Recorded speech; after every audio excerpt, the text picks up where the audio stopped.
Mix 94.7 KMCH. It is time for our area online and playback game of the week, EDCO at Maquoketa Valley. And with all the football action for you tonight, here are our KMCH sports announcers, Dan McLean and Tom Kane. Welcome to Delhi, Iowa for tonight's game between Maquoketa Valley and EDCO. Maquoketa Valley, the number one team in their class in the state of Iowa, comes in at 3-0. EDCO, coming off a win last week, 1-2, faces a stiff task tonight, Tom, as they come to Delhi facing an undefeated and number one ranked Maquoketa Valley team. Well, I'll tell you what, when you look at the offense through the district stats, you're going to see two teams that I think are going to put some yards out on the field tonight, because when you look at EDCO, they actually lead the district in number of plays run. That tells me that they've been able to put some drives together and move the ball down the field. Whereas on the other hand, Maquoketa Valley hasn't had to run quite so many plays, because when you have a back like Ryan Parmalee, he's going to get you quite a few yards when he carries the ball, so he doesn't make quite as many attempts. But these two teams lead the district in number of plays run so far this year. So I look for a lot of offense. Well, and Maquoketa Valley has shown that the first 3 weeks. They started the season with a 28-14 win over Alburnett on the road, followed that with a win at Monticello, 50-21. And had their home opener last week where they thumped East Buchanan 46-8. Well, when you look at it, the Maquoketa Valley, they've come out in their total offense. When you take a look at the run and the pass, I think they've averaged about 7.5 yards per play. So Maquoketa Valley has put some yards out, and they've scored 16 touchdowns. There's, I think, the next highest in the district is nobody's scored over 9 touchdowns so far this season. So Maquoketa Valley definitely leads the league in how many points they've put on the board.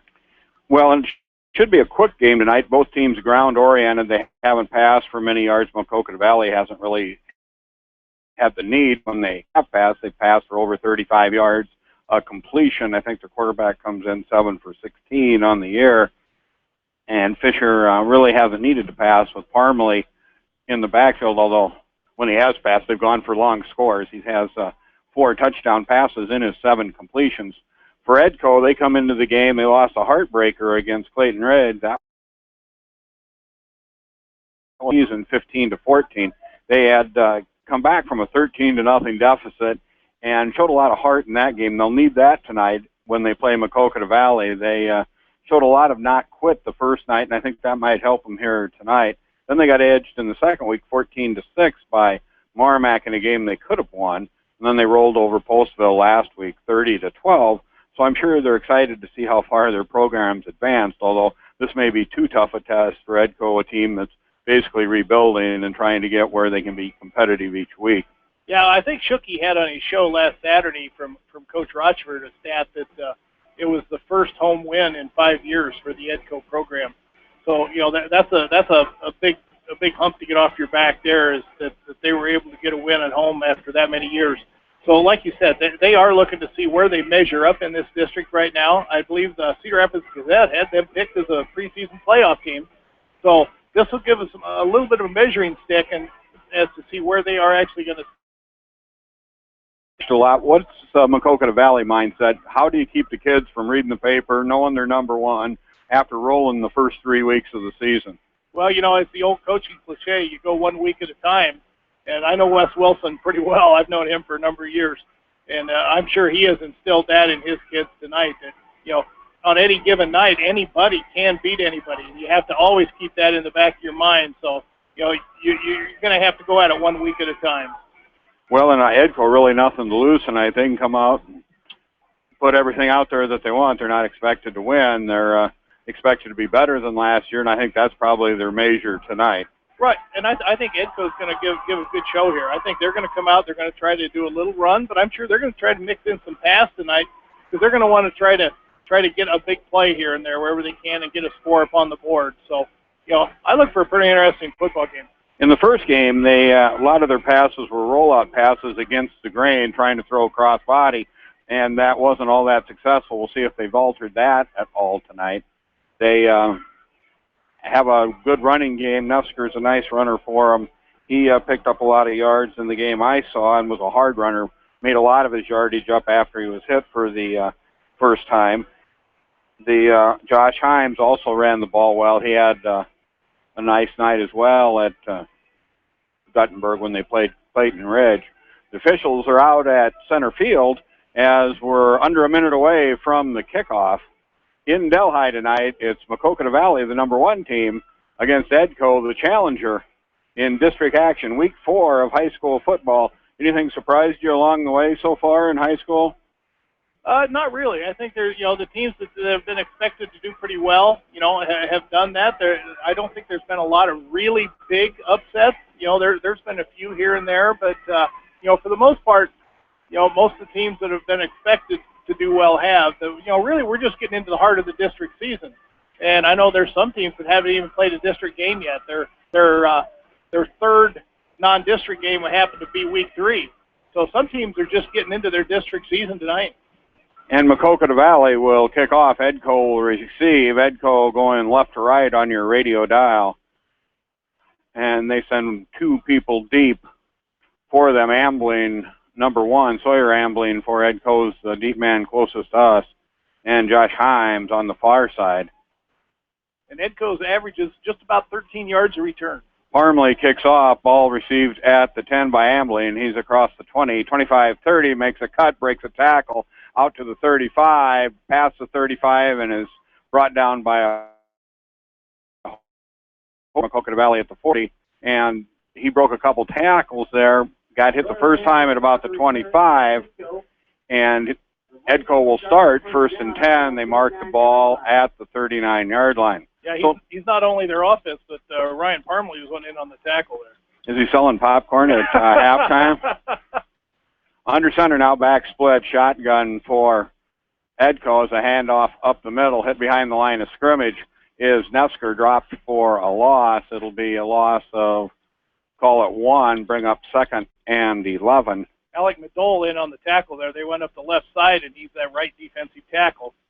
And that's a typical Edco play. I think they're going to stay with their offense. I don't think they can do anything fancy here. They just need to do what they practice. Seth Hager, the quarterback, brings the team up now. In the short shotgun, he'll take the snap, hands off again, now the other side. Nesker again will be stood up at the 40-yard line. He'll gain back the yard that he lost on the first play, and it'll bring up 3rd and 9, give him 2 yards as the officials mark the ball just over the 40-yard line. First series here in Delhi, Maquoketa Valley and Edco, 10:59 to go in the first quarter. And from his middle linebacker spot, again, that's Ryan Parmley on the stop. Parmley, the leading tackler for Maquoketa Valley, as well as being their offense. Shotgun now. Man in motion. They hand it to him. He'll come around the outside. It's Sawyer Ambling. He'll be tackled behind the line of scrimmage by Maquoketa Valley's #7, Riley Closer. Closer, a senior, tackles Ambling for a loss of 2. And it'll bring up a 4th down and 11, say, and punting now for Edco. So a good defensive stop for Maquoketa Valley on the first series. Back to punt, and the kick is away, end over end, bounces at about the 30-yard line. Maquoketa Valley will let it roll. Number 12, Zach Salo, back down there by Sawyer Ambling, and Maquoketa Valley will take over on their first series, and they'll start at their own 27-yard line.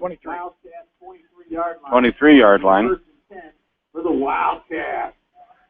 And so now Edco with the task of stopping Ryan Parmley as we have 10:04 to go here in the first quarter, and signs being held up by Maquoketa Valley for the offensive signals out of the shotgun. Maquoketa Valley will run their offense. They hand off to Parmley. Parmley around the right side, cuts up and in across the 25 over to the 28-yard line. It'll be a pickup of 4 and bring up 2nd and 6. Parmley running at about 26 carries, 25 carries a game. So this will be the typical offense, I would think. It will be. Brady Helly in on the stop for that from the middle linebacker spot for the Vikings. And he did a nice job of sliding down the line. I would guess they're going to have to put more people closer to the line. The linebacker is about 5 yards deep. And turn, hands off to Parmley again. He breaks one tackle, and he's off to the 40, the 50. He's down to the 40. One man to beat. He won't beat him as he lost the angle there. Tackled down at the 28. And call that a 22, 32, 42, 44-yard gain. Clayton Braden was able to just get down and cut him off. And went down and hit him low, which is exactly where you're going to have to tackle. And he took a nice angle at it. Didn't try to chase him. Tried to cut him off, and he knocked him out of bounds. Ball at the 27 of Edco now. 2 plays and 48 yards for Maquoketa Valley. Here's the snap again. A handoff to Parmley. Parmley breaks 1 tackle, 2 tackles, 3 tackles, and he muscles his way down inside the 20 to the 16-yard line. It'll be a first down and an 11-yard gain. So 2 straight carries for first downs for Ryan Parmley. He's up to 59 yards now on 3 carries as we approach the 8.5 minute mark here in the first quarter. Very powerful. It takes, in many cases, at least a couple tacklers to bring him down. Well, and he's broken tackles on each of his runs now. Shotgun snap, this time fake to Parmley, throw over the middle, touchdown. Looks like the throw goes to number 4, Steve Huber. And Huber from 18 yards out. And that's exactly what Parmley gives you. A little fake to Parmley, freezes the linebackers, and he was wide open in the end zone because the defense has to respect Parmley so much. And so Maquoketa Valley, a successful opening drive. They'll try to tack on the extra point. It is up and good. Maquoketa Valley.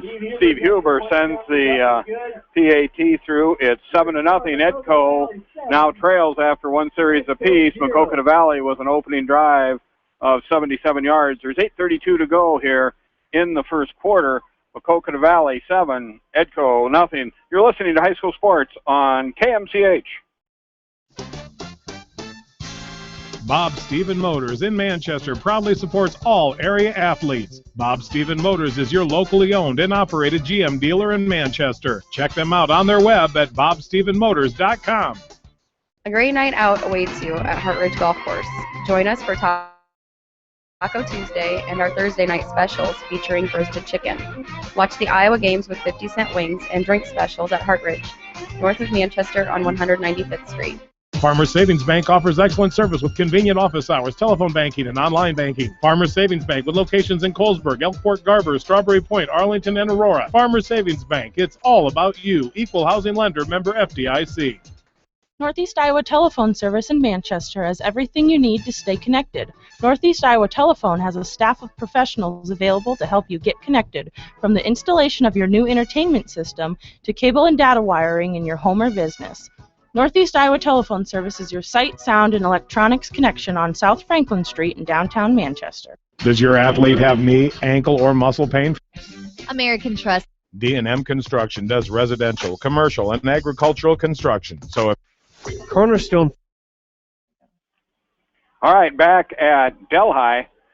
Short kickoff for Maquoketa Valley. Edco able to return it out to the 42-yard line. They'll have it 1st and 10. Man in motion. Handoff to the motion man, Amblin, and he'll go around the right end for a short gain. Call it a gain of 2.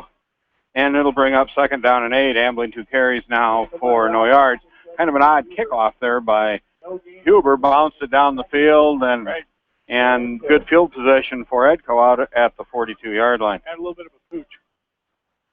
Dawson Harbaugh with a short man made a nice return at 8-9 yards. 2nd and 10 now. I guess they marked the ball back. It looked like Amblin had gained a couple yards. They call it no gain. So it's 2nd and 10.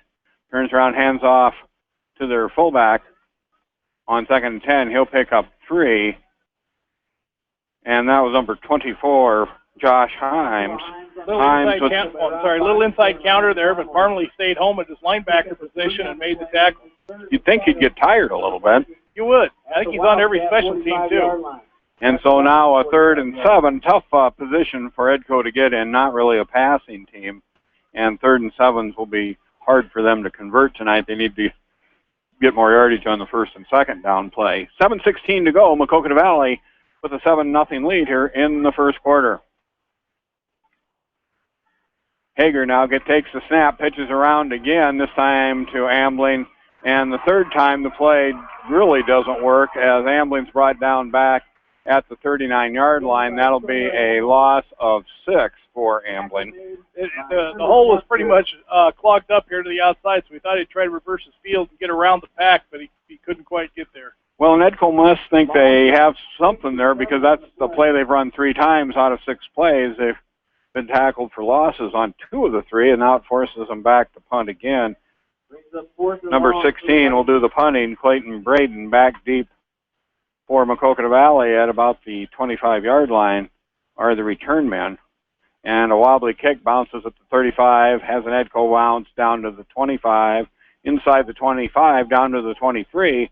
So another 23-yard starting point for Maquoketa Valley. That's where they started their first drive, and Parmley led them down to a fairly easy score on their first possession. Right, Edco has to be happy with that punt, though. When you can get, I think it was a 39-yard punt with no return, that's a pretty good change in field position for him. Had a nice roll on it.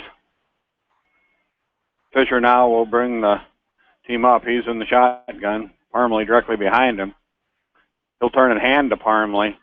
Across the 25, across the 30, down at about the 33-yard line, pretty close to a first down. We'll see what the mark shows. And they're going to mark it short. It'll be a 9-yard gain for Parmley. 4 carries now for 68 yards for Parmley. And again, Brady Helly in on that tackle from his middle linebacker position for the Vikings. And here we go now on a 2nd and short. Turn and hand up to someone other than Nefsker. And he'll bowl ahead for the first down. That was number 22, Trevor Koopman. There we had Josh Himes and Brady Helly both in on the tackle. They are starting to do a little bit better job at gang tackling. Brady Helly with the tackle. But the problem is Maquoketa Valley eating up enough yards. They have 4 first downs here in their first 10 plays, and it'll bring up a 1st and 10 for them at their own 46. And the turn and hand to Parmley again. This time he slowed up, cuts back, breaks across where really there was no opening, gains 4 yards. And really that's been one of the better defensive plays right there for Edco, and they try to do a run blitz on that one and try to hit that center guard gap with their middle linebacker and get into the backfield. So it did help them a little bit. Well, and the problem with that, of course, is Maquoketa Valley picked that up the last time and threw an easy touchdown pass after running the ball down inside the 20-yard line. So 2nd down here, 6 yards to go. Fisher barking the signals, man in motion now, and they'll hand it to him. He'll come around the left side and be stacked up for a loss. Running back that time, number 12, Zach Salo. Salo will lose 3 yards. Chad Mosier from his D-tackle spot, D-end spot up there on the tackle. He stayed at home out there in that sweep, kept his outside shoulder clear, and was able to make the stop. Well, and Parmley not carrying the ball that time, actually the last 2 times, and no net gain for them in the 2 runs. This time a quick pass out to the right, and the receiver breaks through for the first down if he gets a good mark. Reception out there by Steve Huber. I know we don't have Bill here to be down the sidelines, but I think we're about a foot short. And according to the officials, you're exactly right. Although I don't know if it's a foot, it might be half a foot. And with Parmley in the backfield, I would suspect you won't see a punt here. Power I now on the 4th and a couple inches. Turn and they hand to Parmley. He's hit behind the line, but he drags himself across the 45 out to the 47 for a first down. And Edco had 11 men in the box on that one. That's not something you see very often, but they knew it was going to be a run to Parmley. They had 11 guys up in the box, and they're going to measure this one. It's closer than what you think. Well, if it's not a first down, they didn't mark it right because Parmley was way across the yard marker. But put a little drama into the game here in the first quarter. 3:29 to go, and it is a first down. Maquoketa Valley 7-0 on their second possession here, out at their own 46 with a first down. Yeah, that was up to about the first stripe of the ball, so they made it by about half a foot. And so 1st and 10 now from their own 46. Firmly behind the quarterback. He'll get the ball. He cuts it right, breaks a tackle, breaks loose. 1st down and more. He's down inside the 40, down to the 38. So a 15-yard gain for a 1st down, 3rd time. 4th time he's run for a 1st down so far in the 1st quarter. They put a lot of pressure on the defense when they go that 2-by-2 offensive set because the defense has to spread out to cover all 4 wideouts, and then that leaves Parmalee in the backfield alone against either 6 or 7 in the box, and boy, that's what he's looking for. Fisher looks over to the bench for the signals on the cardboard from the coaches. 2:57 now to go in the 1st quarter. And quarterback will roll to his left, throw back across, gets a completion out to number 22. That's Copeman. Copeman brought down at about the 27-yard line. Again, real close to a 1st down. This time they're going to move the chains. I'll call it an 11-yard gain. 3 for 3 now for Fisher in the 1st quarter. Josh Himes in on that stop, and again, he rolled out just a little bit just to make the defense shuffle some, and nice completion. 1st and 10 now. Parmalee behind his quarterback. He'll get the ball on the handoff up the middle, breaks through down to about the 15, 16-yard line. It will be pretty close to another 1st down. Maquoketa Valley good at 9.5-yard plays. Now they're going to call it 10 yards, and they hurry back to the line. Another 1st down for Parmalee. And from the 16 now, Fisher will take the snap, hand to Parmalee up the middle again inside the 10-yard line. It'll be a pickup of about 7 and bring up 2nd down and 3 for Parmalee. That's the first carry and 4 that Parmalee hasn't had a 1st down. Now 2nd and 3 for Maquoketa Valley. Parmalee gets the ball again, this time stuck behind the line of scrimmage, and he'll be brought down at the 10 by number 54 for Edco. So Cody Gall, the senior, 5'10", 210, gets Parmalee behind the line, call him a loss of 1, and that hasn't happened often this season where Parmalee's gotten hit for a loss. Again, hurry up now for Maquoketa Valley as they approach the line, 1:28 to go in the 1st quarter. Maquoketa Valley with a 7-0 lead, threatening here. And now we have our first penalty of the quarter. We'll see if it's procedure or offside encroachment. Looks like they're pointing. One of the defensive linemen kind of jumped into the neutral zone. 1st and goal for the Wildcats. So first penalty for Edco, not at a good time. 3rd and 1 inside the 10. And now 1st and goal for Maquoketa Valley as the ball is just inside the 5-yard line. Parmalee set to the left. Fisher barks the signals now. They'll do a little counter and back. Parmalee will walk into the end zone untouched for a 4-yard touchdown run. Parmalee scores with 1 minute to go here in the 1st quarter. Extends the lead to 13-0 Maquoketa Valley. You were in to attempt the extra point. The thing Maquoketa Valley is doing there is they're spreading out the right side of their offensive line with a tight end. We'll catch the rest after this. That bounce snap. Now the short man picks it up and he'll walk into the end zone for a 2-point conversion. Maquoketa Valley's Zach Salo. And Salo heads up there. The snap bounced. He picked it up quickly, went to his right, and scored. Score now goes to 15-0 in favor of Maquoketa Valley with 1 minute to go in the 1st quarter. We'll hold it here till the end of the quarter. And Maquoketa Valley, 2 77-yard marches to start the game. They lead 15-0. Edco with no answer to Parmalee yet, although no one's had an answer to Parmalee so far in the season. What Maquoketa Valley was doing there is instead of having two wideouts each way, they went 2 wideouts left, 1 to the right, and kept a tight end in on the right side. So your defense has to spread out a little bit to cover that tight end. So he started off to the right where he could get a little bit bigger hole and then cut back to the left. So he just did a nice job of reading his blockers. Huber ready to kick off here. I have Parmley for 99 yards in the first quarter.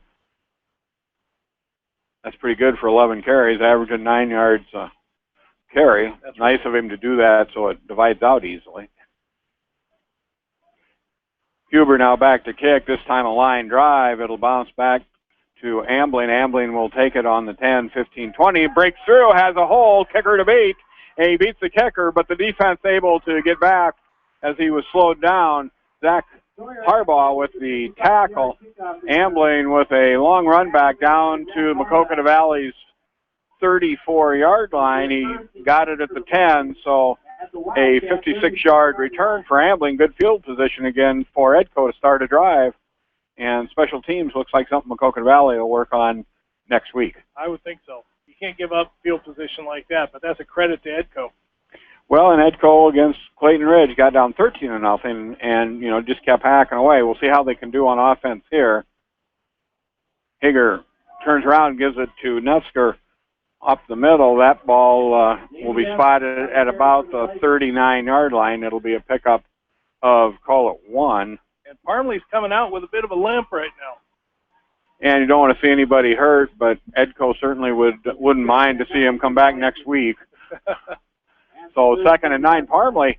The thing is, he's great on offense, but he's also their leader on defense. Looks like he twisted an ankle. He'll go back to the bench, have the trainer look at it. As the clock continues to run here, 17 seconds to go in the first quarter, Maquoketa Valley with a 15-0 lead. Hager now barking the signals. He'll turn and go back and attempt his first pass. Throws it long, intended downfield for number 16, Clayton Braden, but it's incomplete. And it'll bring up a 3rd down and 9 with 4.5 seconds to go in the first quarter. And not a bad play call. They're going to have to break up the defense a little bit because they're not able to get through the line that was Parmley not on their team. And Braden did have a step on the D-backs on that particular route. So. And it was a nice throw by Hager, just a little too far. Just a little long, yeah. All right, 3rd and 9. Probably the last play of the quarter. Turn and hand back to Netsker. Netsker will bowl his way forward down to about the 31-yard line. That'll end the quarter on the 3-yard gain. We'll be back with the second quarter on KMCH, your home for football in 2014. Do you suffer from chronic or acute pain? Long-Term Medical Supply now offers pain relief for you with their non-prescription TENS device. Shop their convenient location in downtown Manchester and find pain relief in as little as 15 minutes with a TENS device from Long-Term Medical Supply. American Trust and Savings Bank wishes all area athletes and coaching staff continued success. American Trust and Savings Bank with locations in Dyersville, Farley, Dubuque, and Des Moines. Simply better banking. Check them out at americantrust.com. Member FDIC, equal housing lender. D&M Construction does residential, commercial, and agricultural construction. So if you're planning to remodel, build new, or need a hog confinement, pole, or steel frame building, see Mike Sherbring, owner of D&M Construction in Edgewood. Cornerstone Family Practice and Guttenberg Municipal Hospital are proud to support the area athletes, teams, and coaches and wish them continued success. Cornerstone Family Practice and Guttenberg Municipal Hospital, your experts in healthcare. Delhi Machine Shop does lathe work, mill work, and all types of manufacturing and tractor repair. They are open Monday through Friday and until noon on Saturday. For all of your service calls, tractor repairs, and overhauls, see the specialists at Delhi Machine Shop. At the start of the second quarter, your score Maquoketa Valley 15, Edco 0. Back at Delhi for the second quarter, Maquoketa Valley impressive in the opening frame, scoring 2 touchdowns, 15 points. They lead Edco 15-0. Edco with the ball at the Maquoketa Valley 30 to start the quarter. They have a 4th and 4. And the snap, roll out to the right under heavy pressure. And the throw downfield. Nice catch out there by Sawyer Ambling. He'll have a first down inside the 20-yard line. It'll be a pickup of about 12 yards. And Ambling, with a nice grab, ball was thrown high and away, but he went up and got it. The first down for Edco as we start the second quarter. Edco with 0 total yards in the first quarter, pick up 12 and a first down to start the second quarter, their first down of the night. So Hager now brings his Squad out, split backfield, and man in motion. They'll hand to an up man, Nesker, and he will be dropped for about a yard loss. Host of tacklers in for Maquoketa Valley. Yeah, they're running kind of a split back and tried to do a little bit of an inside counter there, a little misdirection, and that was Josh Himes. Yeah, Maquoketa Valley stayed at home, and that didn't go very well. There were too many brown jerseys to see what the running back's number was. There was about 4 guys in on that tackle. Brings up 2nd down and 11. 2nd and 12 Vikings. And Hager looks over the defense. Man in motion. Handoff is there by number 44. 54 for Maquoketa Valley. That's Chris Netzker, the senior. And it'll be a loss of 8 yards. So quarterback sack brings up 3rd down and about 19 or 20. They're calling it 20 on the scoreboard. We'll go with that. 10:52 to go here in the second quarter. And Maquoketa Valley with a 15-0 lead. So we'll see what they have in their 3rd and 20 handbook. Roll out by the quarterback, escapes the rush. He'll tuck it under and run. He's down to the 20, where he'll brought up just short of the 20. Nice tackle out there. Tackle made by Trevor Copeman. And a gain of, call it 5 for Hager. Yeah, Trevor Copeman on a nice open field tackle there. If he doesn't get that, he's going to get himself down close to that 1st down. I don't know if he would have got it, but he would have got himself down within about 5 yards of it anyway. And I don't see Parmalee on the field for the defense as we begin the second quarter. Now a 4th down and 13. Maquoketa Valley will take a timeout here to talk about their 4th and 13 play. They picked up 4th and 4 at the beginning of the quarter. For Maquoketa Valley in the first quarter, an offensive juggernaut. They had 136 total yards. They ran for 112. 103 of that was Netzker or Parmalee. 136 total yards, 2 drives, 2 touchdowns, and they sit on a 15-0 lead here against Edco with 10:06 to go in the second quarter. Any sight of Parmalee down on the sideline? I'm looking for. I can't tell if the one kid is him or not. I'm looking for him on the sideline and out in the field. I don't see him at either place right now. Right, I didn't see him out on the field, and with their backs to us, so you have to go by numbers, and I don't see 25 out there. Maquoketa Valley now back out in the field. Edco has completed their discussion about what to do on 4th and 13. He's on the field. He's a middle linebacker. They've put him back out at the field, so. I knew he wasn't gone because his dad's standing right down on the 35-yard line. All right, now, 4th and long for the Vikings. All right, so now 4th and 12. Hager under center. Splits backs in the backfield. Hager back to pass. Throws a long one. Has an open receiver. And it falls incomplete. Ball hung up just a little too long. But let me tell you, the receiver was open, and it wasn't a bad pass by Hager. On a 4th and 12, the receiver had gotten behind the defensive backs and tried to make a great grab, just didn't come down with it. And Maquoketa Valley gets it back on their own 20, 1st and 10, 3rd drive. They've started 2 drives at the 23, now they're 3 yards back at the 20 on their 3rd possession.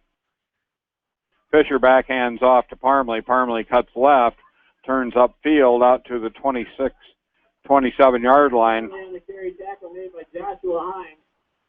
Hine with the tackle for Edco, about a 7-yard gain, and that was just a smooth 7 yards. He just floated through the line and drove his head down and picked up 7. Yeah, it doesn't look like much, but when they move the sticks, it's only 2nd and 3. So 2nd and 3 now for Maquoketa Valley. Fisher barks the snaps. He'll turn and hand to Parmalee again. No, he fakes, and now he'll throw long and overthrow his intended receiver. That's number 3, who was Zach Harbaugh. Had a step on the receiver. Nice throw by Fisher. Just overthrew his receiver a little bit. 3 for 4 now for Fisher with 1 touchdown. Clayton Braden wasn't fooled on that one, though. The safety for for Edco. He was right with him stride for stride, so they had nice coverage on that route. 3rd and 3 now for Maquoketa Valley. You would assume that Parmalee would be in the mix on this play. And here's the turn and hand to him. He breaks through the 30, first down and more. He'll run out to about the 40 and call that an 11-yard gain and a first down for... They do the same thing that I was talking about earlier. They run to the tight end side. They have 2 wide receivers right, 1 wide receiver left, tight end left. So the defensive front has to spread themselves out instead of just being over, tackle to tackle. They got to go tackle the tight end. 13 carries now, though. Is that of any concern that Parmalee's lugging the ball so much? I don't think that bothers him a bit, does it? Doesn't appear to the first 3 weeks and quarter and a half. Here's Fisher. He'll turn and hand to Parmalee again. Breaks 1 tackle. Oh, just tripped up. He could have gone a long ways with that, but number 44, Brady Helly, tripped up Parmalee. Made a shoestring tackle. That was a touchdown saver because he was not going to get stopped by anybody else. 7 first downs picked up by Parmalee now on rushing plays, and the Wildcats will have the ball 1st and 10 at Edco's 45. Edco with 4 men in the front, linebackers back 5 yards, back to pass, and wide open, number 12 for Maquoketa Valley. That's Zach Salo. It'll be a 45-yard touchdown pass. Call it Fisher to Salo for 45 yards. Extends the score to 21-0 at 8:25 to go in the second quarter. And, Fisher has thrown the ball really nice tonight for somebody who only threw 16 passes coming into the game. Yes, and there was one of those cases where the receiver was able to get behind the corner, and he had about a 2-stride lead on him, and that was an easy pitch and catch. And now we'll try the extra point. Huber line drive. It's through, and that'll make the score 22-0 here in the second quarter with 8:25 to go. We'll take a short timeout here on KMCH. Maquoketa Valley 22, Edco nothing. Strength on its own can be impressive. When consistency is added, that's when it becomes real. Northwestern Mutual has been able to deliver real financial strength for over 150 years through every economic environment. Contact me, Mitch Payton or Matt Schulte today. Northwestern Mutual, insurance, investments, ideas. Edgewood Convalescent Home is modernized with a home away from home feeling. Lincolnwood Assisted Living has personal service and health care. Edgewood Convalescent Home and Lincolnwood Assisted Living, the peace of mind you need. Go Vikings! For all your general contracting needs, turn to the professionals at Lucky Building Service in Manchester. For commercial, remodeling, and building and new home construction, call the experts. Lucky Building Service in Manchester. 563-927-5677. We're back at Delhi. Maquoketa Valley has jumped to a 22-0 lead over Edco. We have 8:25 to go in the second quarter. Huber back to kick off again. This time he rolls one to the left side, and number 5 for Edco, that's Michael Jones, falls on the ball wisely, and it'll be first down for Edco at the 35. And, if there's really the good and bad for Maquoketa Valley tonight. Their quarterback has done an excellent job throwing the ball. Their special teams, especially the kickoff coverage, has allowed way too good of starting points for Edco. That's exactly why they pooched that, because they didn't want to give Ambly another chance to try to get a touchdown on a kickoff return. And now Edco will go back to work on their 4th possession, and they start Ambly in motion. They'll pitch to him.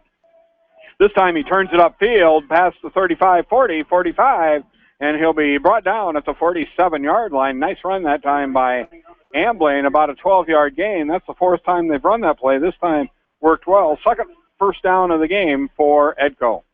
Yeah, nice play. Ambly has some pretty good speed. Ambly is a nice player. He doesn't give up. He's hustling all the plays. He's on defense, offense, and probably an all-conference selection. As we play the year out. So Edco now with a first down out at their own 46, turns, fake handoff back to pass, throws complete out over by the 30 down to the 25, and a nice reception that time by Clayton Braden. The ball will go down to about the 23, so call it a 32-yard first down. I think Clayton is his favorite receiver because that's who he's gone to a couple times, and that's who he tried to get in the end zone. The Wildcat 23-yard line. The pass looked like it was headed for a Maquoketa Valley guy, cut off by Braden, and a nice reception by him. Yeah, he's a nice tall target out there. So another first down for Edco. They have the ball back in Maquoketa Valley territory, trying to cut into this 22-0 deficit. And Hager looks like they man in motion, but they don't call it. And counter handoff that time to Netzker. Netzker actually was Salo or Himes. He was held up at the line for no gain. What they were trying to do there was simulate that thing with a play that they just ran to ambulate that toss. They did a fake toss, did a quick inside counter handoff, and they're trying to get the defense to flow with that toss and then come back the other way, but the defense stayed at home and did a nice job. So 2nd and 10. Braden, 4 catches on 99 yards, coming in with 1 touchdown. And back to pass now, Hager. He'll throw it out and caught on the far sideline. It should be good enough for a first down. It looks like it's ambling again.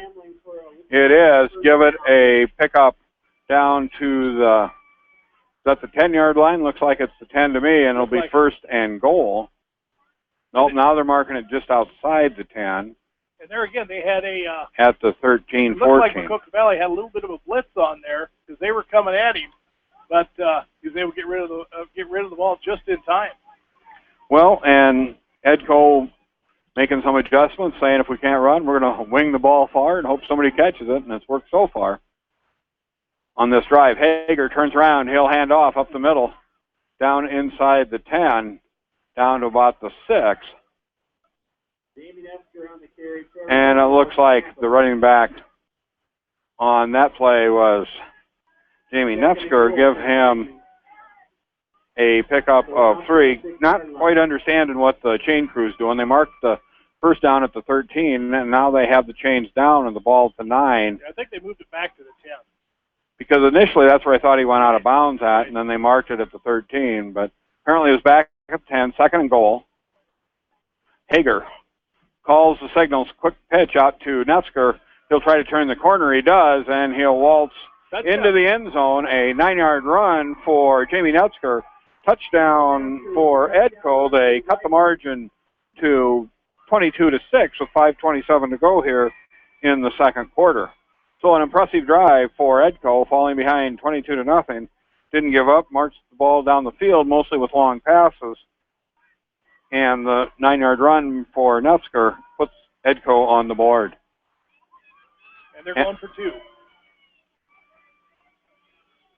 And here's a quick pitch again to Netzker. This time he'll be brought down for no gain, so the 2-point conversion fails. But Edco's on the board. They trail Maquoketa Valley in the second quarter with 5:27 to go by the score of 22-6. We'll be back on KMCH after this short break. Just like a great coach, State Farm agents like me, Julie Smith, can help you develop a game plan for your insurance needs. Whether it's car, home, life, health, or business insurance, I can dig into the playbook and help you find the affordable coverage you need. For all your insurance needs, call on a winning team, the Julie Smith State Farm Agency in Manchester. For all of your animal feed and nutrition needs, turn to your local U.S. Feeds dealer, Edgewood Feed Mill. Good luck to all area athletes and coaching staff for a fantastic season from Edgewood Feed Mill, your feed and nutrition experts in Edgewood. Back at Delhi, Edco kicking off for the first time, and it looks like number 1, Sir Ambling, will be doing the kicking. He's done a nice job of returning the ball. In Class A, Maquoketa Valley sits on top of the standings at 3-0. Logan Magnolia at 3-0 is ranked 2nd. Maquoketa Valley doing nothing tonight to diminish that ranking. No, not at all. We're ambling into kickoff for the Vikings. Zach They're Harbaugh playing back a good steady, especially offensive game. Very, very good offensive game, and a good run control defense. Harbaugh back for Maquoketa Valley. Ambling kicks a line drive down the middle of the field, bounces around, taken at the 15, now to the 20, the 25, 30. 35, and brought down at the 35 will be number 12 for Maquoketa Valley, and that's Zach Salo. And best field position now for Edco to start. They've started on the 23 and scored. They started again on the 23 and scored. And then they started from the 20 and marched 80 yards for the touchdown. We've seen some pretty good field position on kickoffs tonight, and I think a lot of that has to do with the new rule on that, which we'll talk about after this play. All right, so we're back now, 1st and 10, and the handoff to Parmley. He'll run it across the 40 up to the 41, give him a 5-yard gain. And Fisher adeptly running the offense tonight. If you were watching Maquoketa Valley, I think one of the things you'd be concerned with now is they're throwing the ball way better than their statistics showed the first 3 weeks. That's right. They didn't have to very much, but I think they're getting a little bit more pressure this week. 2nd and 5 now. Handoff to the big guy, Parmley. He'll dance around, real patient, breaks across the 45-50. Will be brought down at about the 46-yard line.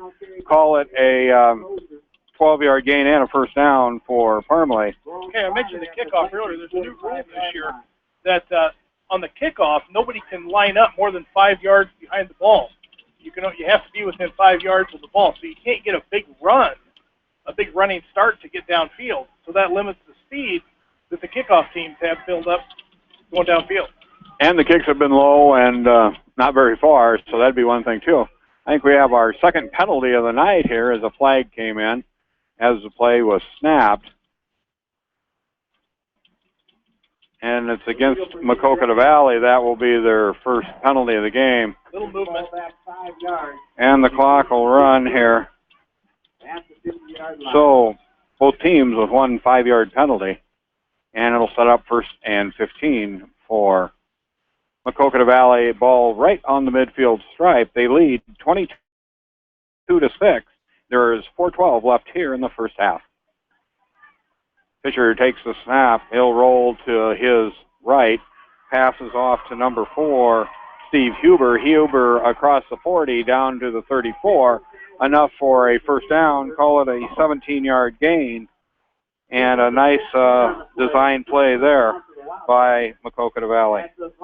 34-yard line. I think he came up out of the backfield on that one and just came out into the flats, and the outside backer just couldn't quite catch up to him. Ball at the Edco 34, 1st and 10. Fisher sets his offensive line, snap back, handoff to the big guy, Parmley. He'll break inside the 30 down to the 29 or 28. Edco defense has to be getting a little sore here. They've been punished so far by Parmley. They give him 5 yards on that play, and it'll set up a 2nd and 5.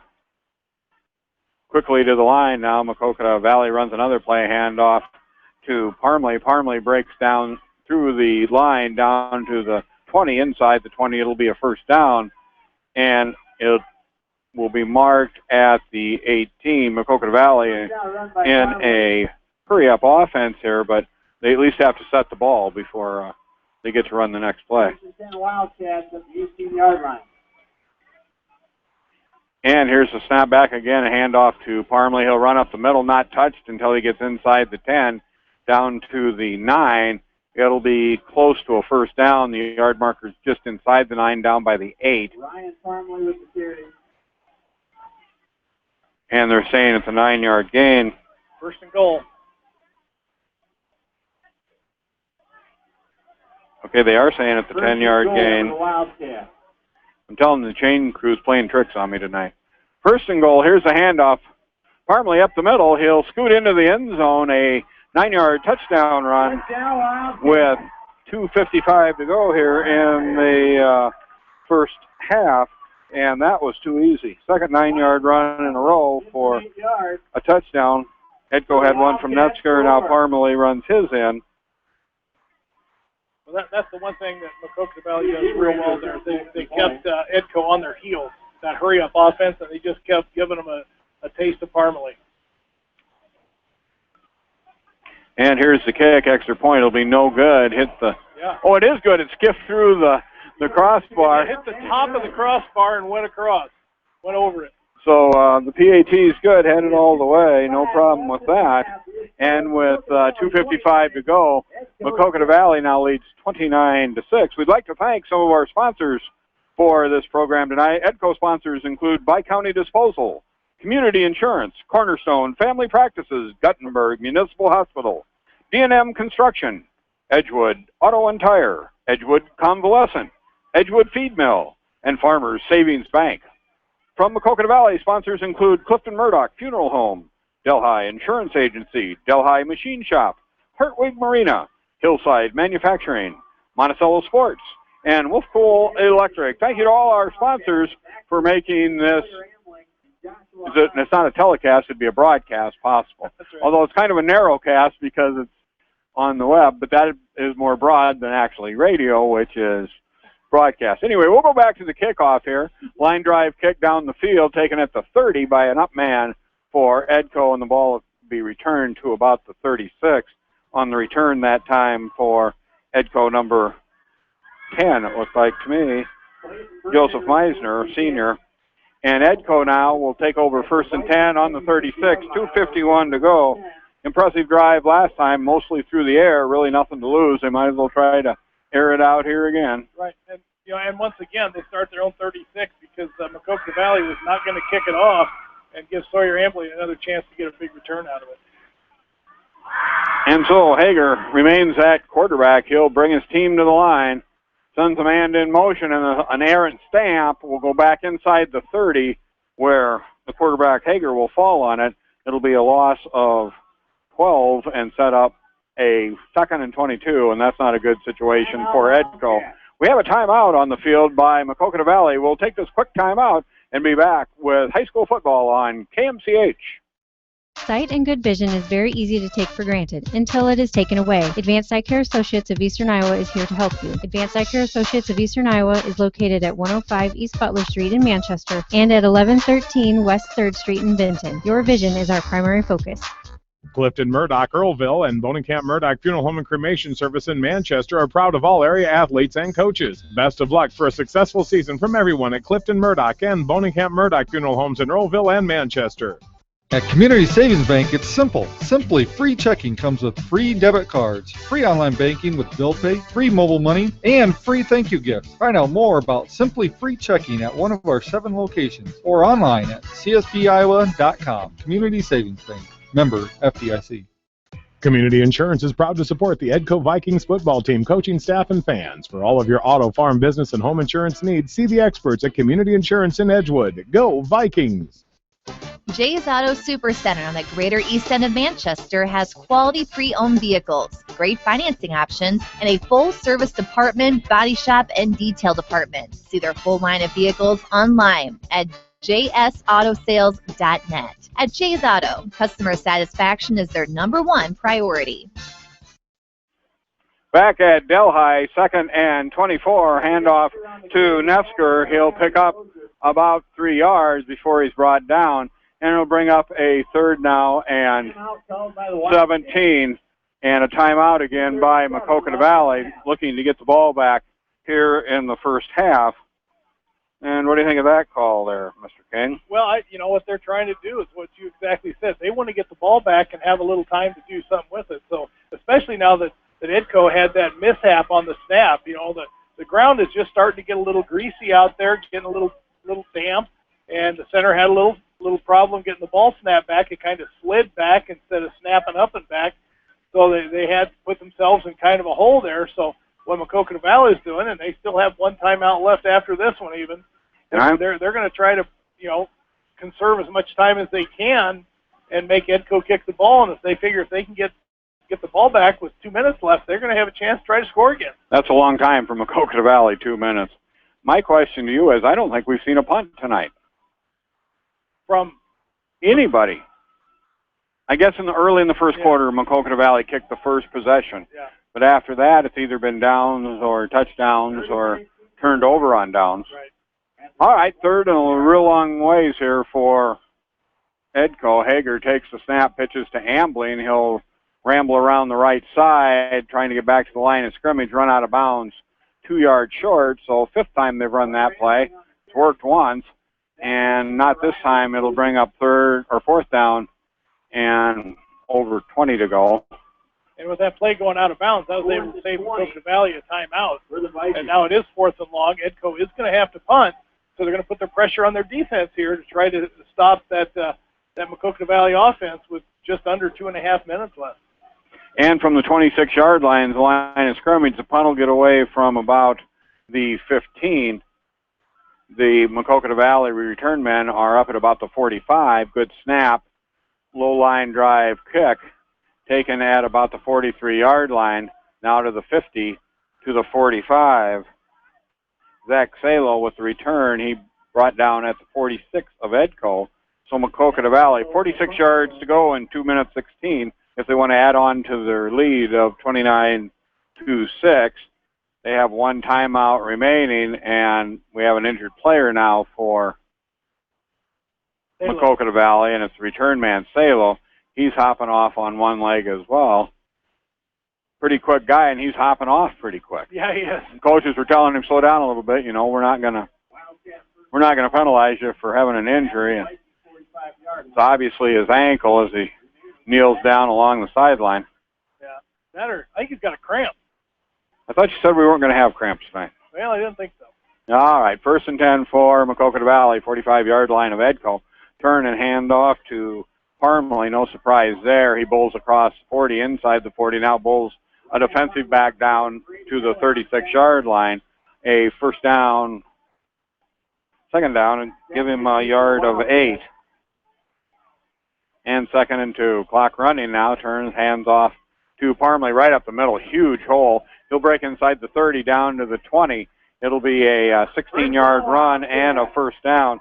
And Parmley's a great runner, but I'm thinking just about anybody here in the stadium could have run through that hole. Brady Helly did a run blitz, and he ran blitz to the right A gap, and Parmley went to the left A gap. 1:45 here to go, and a timeout taken by Edco trying to regroup here as in 2 plays. Maquoketa Valley's gone from 46 down inside the 25, just outside the 20, actually at the 20-yard line is where they've set the ball. For Edco, because that's what happened to him last time. Is Maquoketa Valley got ahead of steam up and got Edco on their heels running that hurry-up offense. Because I tell you what, it's tough to get back and get set right away and be ready to tackle Parmley again. So, well, and the defense has to be getting beaten down here a little bit. They've been trying to tackle a train for 2 quarters. And well, when you take a look at the sideline, too, there's all sorts of black jerseys on this side. And Edco has about maybe 10 spare jerseys on their sideline. And one of the problems that Coach Rochford has always talked about is in the rebuilding process, one of the things that stymies them is they just don't have the numbers. That's true, and numbers hurts. You know, it hurts in practice, it hurts in games. It's one of those things. You got to get everything built. It's just going to be a process that they're going to work through. Coach Rochford has a good plan. I think he's doing a great job of doing that. I think he has the kids motivated, and now they just need to add to their numbers and keep improving. Back to pass. Quarterback draw actually run up the middle this time by Hager. I think that was a little miscommunication. Or by Fisher. I think he was planning on the draw being... You didn't think he thought he was going to be the runner? Well, certainly faked me out. 2nd and 5. He still picked up 5. This time he'll turn and hand to Parmley. Parmley around the right side, and he'll bowl down to about the 5-yard line. He'll land on top of the tackler.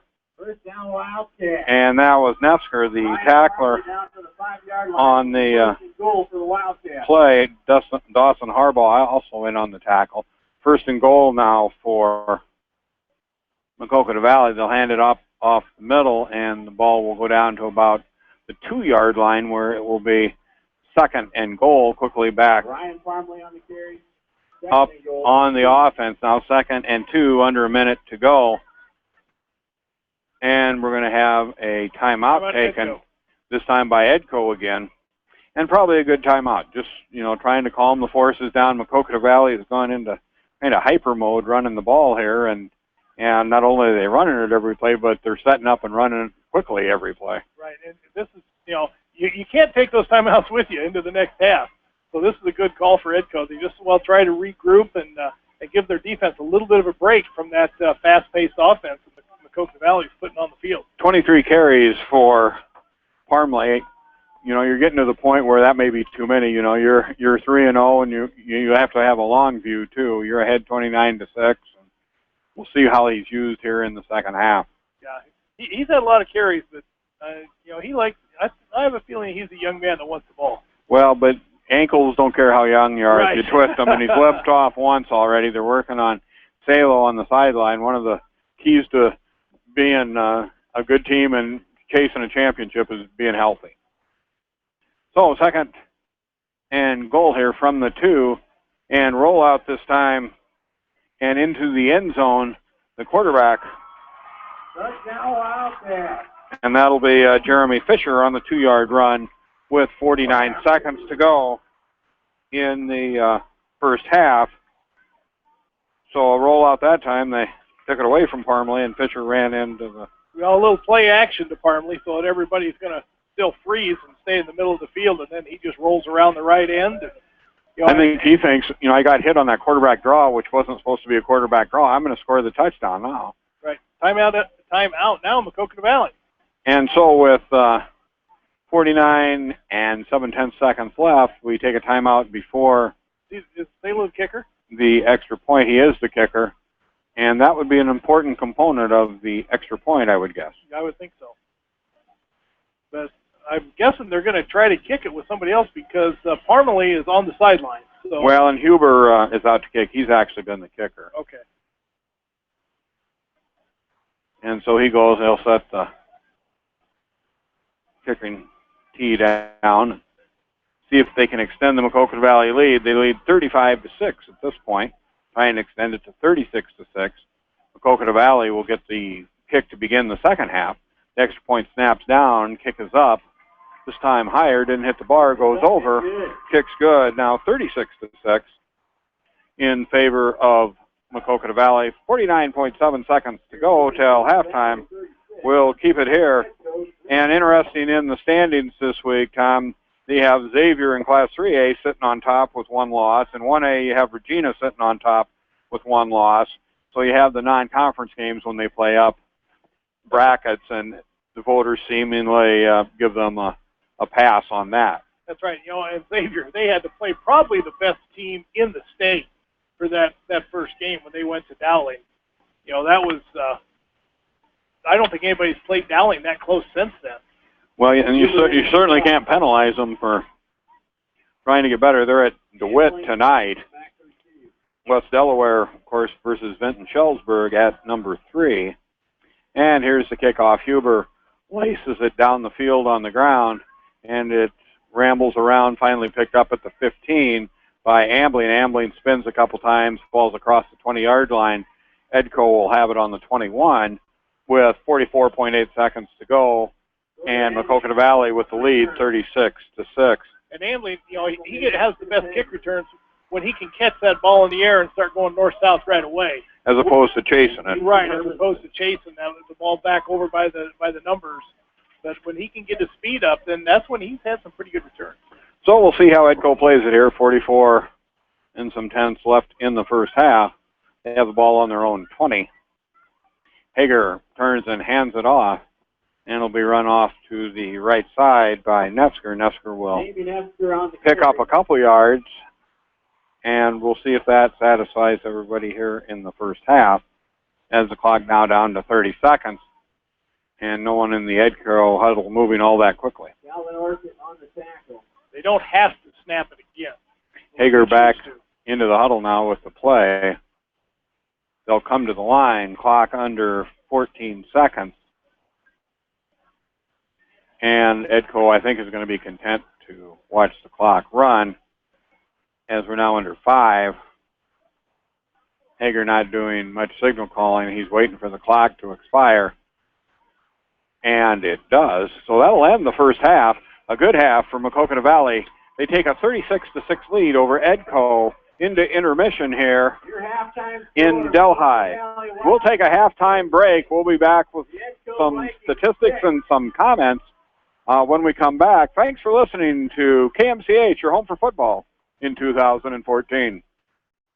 Jay's Auto Supercenter on the Greater East End of Manchester has quality pre-owned vehicles, great financing options, and a full-service department, body shop, and detail department. See their full line of vehicles online at jsautosales.net. At Jay's Auto, customer satisfaction is their #1 priority. Heritage Bank is proud to support all area athletes and coaching staff and wish them the best of luck for a successful season. Heritage Bank has friendly and knowledgeable staff and service. Heritage Bank, the right bank, will make a difference. Member FDIC. Hi, this is Jamie Vasky at Don & Walt LLC, your independent Lennox dealer in Manchester, encouraging you to plan ahead. Have us check your heating or air conditioning unit before you need it. For residential or commercial plumbing and heating needs and top quality Lennox furnaces and heating units, see Don & Walt LLC on East Main Street in Manchester, or give us a call at 927-2232. Edgewood Convalescent Home is modernized with a home away from home feeling. Lincolnwood Assisted Living has personal service and health care. Edgewood Convalescent Home and Lincolnwood Assisted Living, the peace of mind you need. Go Vikings! Biofield is your headquarters for all your seed, chemical, and fertilizer needs. They have professional service and quality products needed to bring the best crop to market. Biofield, providing growth opportunity for 18 locations across northern Iowa and southern Minnesota. Delhi Insurance Agency wishes all the area athletes and coaches the best for a successful season. See Larry, Sue, Christy, and Chad for all of your insurance needs, from home to commercial and everything in between. Delhi Insurance Agency in Delhi. Go Wildcats! The Eastern Iowa Shopping News and the Dyersville Commercial recognize the hard work and dedication of all area athletes. Check out the weekly sports section in the commercial for scores and information. The Eastern Iowa Shopping News and Dyersville Commercial, supporting your communities. Do you need a new pole building, barn, or a backyard shed? Edgewood Building Center and Schrader's Cash Supply can help with everything, from plans to material, for all of your building project needs. Edgewood Building Center and Schrader's Cash Supply in Dundee, the material difference. Whatever your favorite sport, we know you will join Parrott Insurance and Grinnell Mutual in supporting all of our local athletes. Parrott Insurance is proud to be part of this community and looks forward to catching all of the sports action this year. If you want a strong insurance team working for you, call Parrott Insurance today for a quote from Grinnell Mutual and experience our policy of working together. For fan food, not fast food, visit your after-the-game headquarters, Manchester Dairy Queen. It's quick, it's easy, your family will love it. Manchester Dairy Queen. Cornerstone Family Practice and Guttenberg Municipal Hospital support all area athletes and coaching staff and wish them a successful season. Cornerstone Family Practices and Guttenberg Municipal Hospital, proudly serving the surrounding areas. Go Wildcats!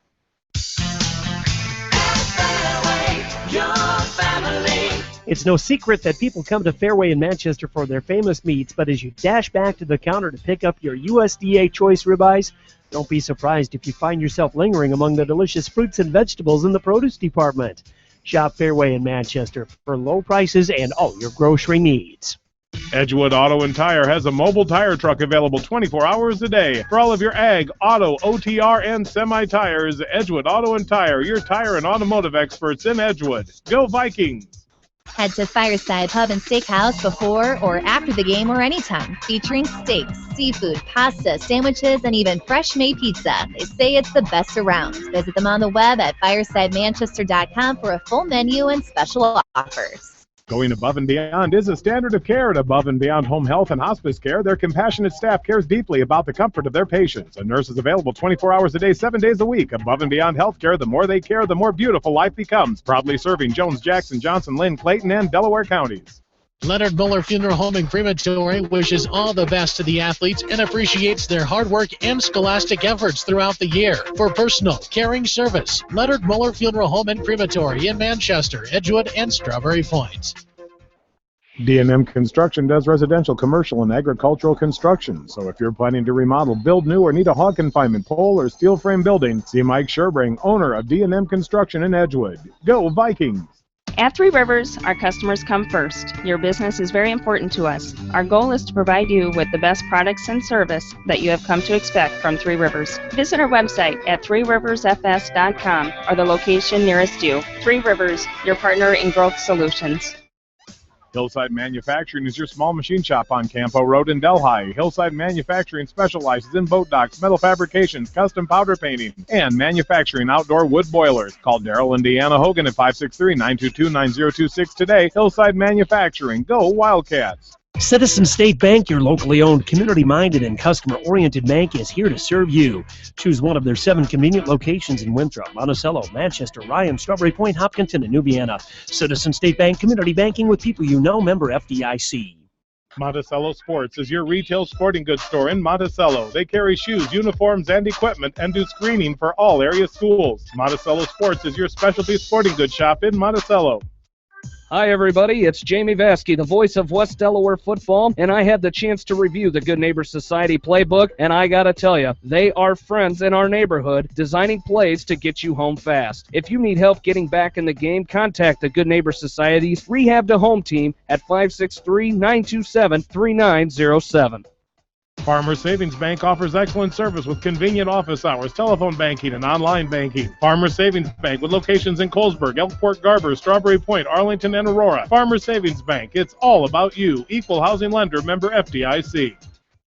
The Edgewood Reminder is proud to support all the area teams in athletic action and appreciates their efforts in the classroom and during sports. Check out all the sports photos in each week's issue of the Edgewood Reminder. Cornerstone Family Practice and Guttenberg Municipal Hospital support all area athletes and coaching staff and wish them a successful season. Cornerstone Family Practices and Guttenberg Municipal Hospital proudly serving the surrounding areas. Go Wildcats! TriVet Associates is a mixed animal veterinary clinic with offices in Farley, Dyersville, and Holy Cross. Our 8 doctors serve the Dubuque, Manchester, Guttenberg, and Cascade areas and provide veterinary services to both large and small animals. For more information, find us on Facebook or visit our website, trivetinc.com. Delhi Machine Shop does lathe work, mill work, and all types of manufacturing and tractor repair. They are open Monday through Friday and until noon on Saturday. For all of your service calls, tractor repairs, and overhauls, see the specialists at Delhi Machine Shop. Cornerstone Family Practice and Guttenberg Municipal Hospital are proud to support the area athletes, teams, and coaches and wish them continued success. Cornerstone Family Practice and Guttenberg Municipal Hospital, your experts in healthcare. Clifton Murdoch, Earlville, and Bonenkamp Murdoch Funeral Home and Cremation Service in Manchester are proud of all area athletes and coaches. Best of luck for a successful season from everyone at Clifton Murdoch and Bonenkamp Murdoch Funeral Homes in Earlville and Manchester. Whether it's an orthopedic, sports, or occupational injury you are suffering from, Regional Medical Center Therapy Services has you covered. With a customized treatment program, Regional Medical Center Therapy Services can get you back on track in the active game of life. Regional Medical Center, excellence in healthcare, close to home. Heritage Bank is proud to support all area athletes and coaching staff and wish them the best of luck for a successful season. Heritage Bank has friendly and knowledgeable staff and service. Heritage Bank, the right bank, will make a difference. Member FDIC. At Telke Motors, we believe in a gentler, simpler way of doing business. Check out our large selection of new and pre-owned vehicles, as well as a great incentive at TelkeMotors.com. If you're looking for a new, pre-owned vehicle or service on your current vehicle, come to Telke Motors, Chrysler, Jeep, Dodge, and Ram on 9th Street in Dyersville. For all of your animal feed and nutrition needs, turn to your local U.S. Feeds dealer, Edgewood Feed Mill. Good luck to all area athletes and coaching staff for a fantastic season from Edgewood Feed Mill, your feed and nutrition experts in Edgewood. GMB Bank in Manchester is proud to support all area athletes and their communities. The GMB team is your connection to convenient banking and everyday time savers, like your debit card, online banking, bill pay, and mobile banking. Connect with a financial partner who truly understands your needs. GMB Bank, member FDIC. Community Insurance is proud to support the Edco Vikings football team, coaching staff, and fans. For all of your auto, farm, business, and home insurance needs, see the experts at Community Insurance in Edgewood. Go Vikings! Back at Delhi halftime here at Maquoketa Valley, the band playing musical tunes. A couple of the players out on the field, Cody Reese for Maquoketa Valley playing the trumpet, Matt Lansing playing the drums, so doing double duty tonight. And talk about duty, Ryan Parmley continues to shine in the 2014 season. Carried 23 times in the first half for 218 yards, following games of 20 carries for 213 against East Buchanan, 22 carries for 220 yards against Monticello, and 31 carries for 163 yards against Alburnett. The other running backs have carried 3 times for a total of 16 yards. Total yards for Maquoketa Valley, 269, 136 in the first quarter, 133 in the second quarter. Passing, Jeremy Fisher accurate tonight, 5 for 7. Leading receiver would be Zach Salo. He caught a 45-yard touchdown pass for the Wildcats. For Edco, they've had struggles on offense, as the scoreboard would indicate. Nesker 8 carries on 22 yards. Hager bobbles and missed snaps have led to negative 15 yards for him. Braden on receptions, 1 for 32. Ambling has 2 catches for 42 yards. They did gain 84 yards in the second quarter after being held to no yards in the first quarter. Maquoketa Valley with a 15-4 advantage in first downs. Both teams have been penalized one time for 5 yards, and no turnovers in the first half from either team. Both teams in the locker room at halftime. And Tom, tell me, what's each coach talking to their players about? Maquoketa Valley, obviously, with the big lead. Edco with a great effort, just not able to keep up with the numbers and the speed of Maquoketa Valley. Well, I think Coach Wilson, one thing he's got to be a little bit concerned about is his pass defense. For those who still wish to Edco was able to move the ball, drive, and have a little success. They got a touchdown out of that drive where they were primarily throwing the ball. So I'm sure he's going to be a little concerned about the pass defense. That's what they're probably going to talk about. Is the pass defense, no matter who's in the game. And the reason I say that is because this is probably one of those situations where they're also taking a look at their number 2s and making sure those guys are ready to go. Because like you mentioned earlier, this is a situation where when you're up 36-6, if Maquoketa Valley would happen to get a score on this opening drive of theirs in the second half, if they do get the ball, then we're going to have a continuous clock. And I would think sometime after that Coach Wilson's probably going to start subbing in some of his number 2s, get a little depth filled up. That's always a good thing to do this time of year. So that nothing happens to somebody later on down the line. You've got that depth with proven experience. They're ready to go. And also, save a few dings and bumps and bruises. And Maquoketa Valley looked good right from the start, but they were very impressive the last couple drives in a hurry-up running offense. They were at the line as soon as the ball was down, ready to go. That's right. For Coach Rochford, I think one of the things I'm going to look at if I'm him, I'm going to make sure that we're all on the same page. You have the winning ticket, please make your way up to the announcer booth. Maybe do a little fine-tuning with that, and make sure that's ready to go. Because that's what seems to be, moving the ball fast right now for the Vikings. On the other hand, that the chore they've got that I'm sure they've spent all week trying to come up with a way to stop Ryan Parmley, and I'm glad that's their coaching staff and not me trying to figure that out. Because I don't know what you're going to do to try to stop him. In fact, I don't think you're going to stop him. What you want to try to do is slow him down a little bit.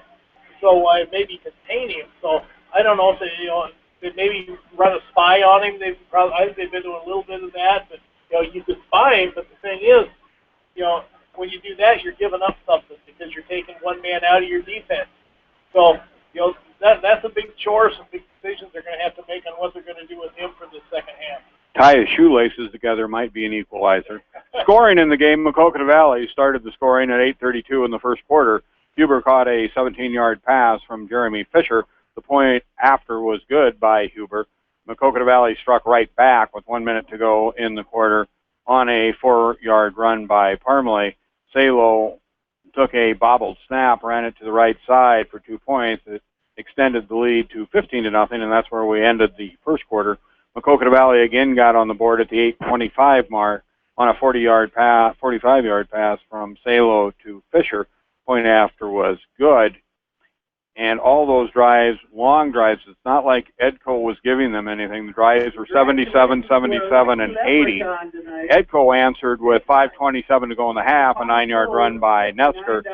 The 2-point conversion attempt by Edco failed. Maquoketa Valley was able to strike again as Parmley had a second touchdown, a 9-yard run, and then Maquoketa Valley closed out the scoring as Fisher called his own number and ran around the right end. Both point after attempts were good. That's how we got to the 36-6 score. Maquoketa Valley, of course, rated number 1 coming into the game tonight, and they've basically rolled the 3 teams coming up for Maquoketa Valley. They're at Lisbon, then they host North Lynn. They're at Starmont, at Easton Valley, and end with a home game against Postville. Any bumps in the road that you see there, Tom? Well, I think they're just going to keep moving through people. They've got a very good team, and I think they're going to. You hate to say walk through the district at this point, but like I said before, on any given night anything can happen. But it's going to take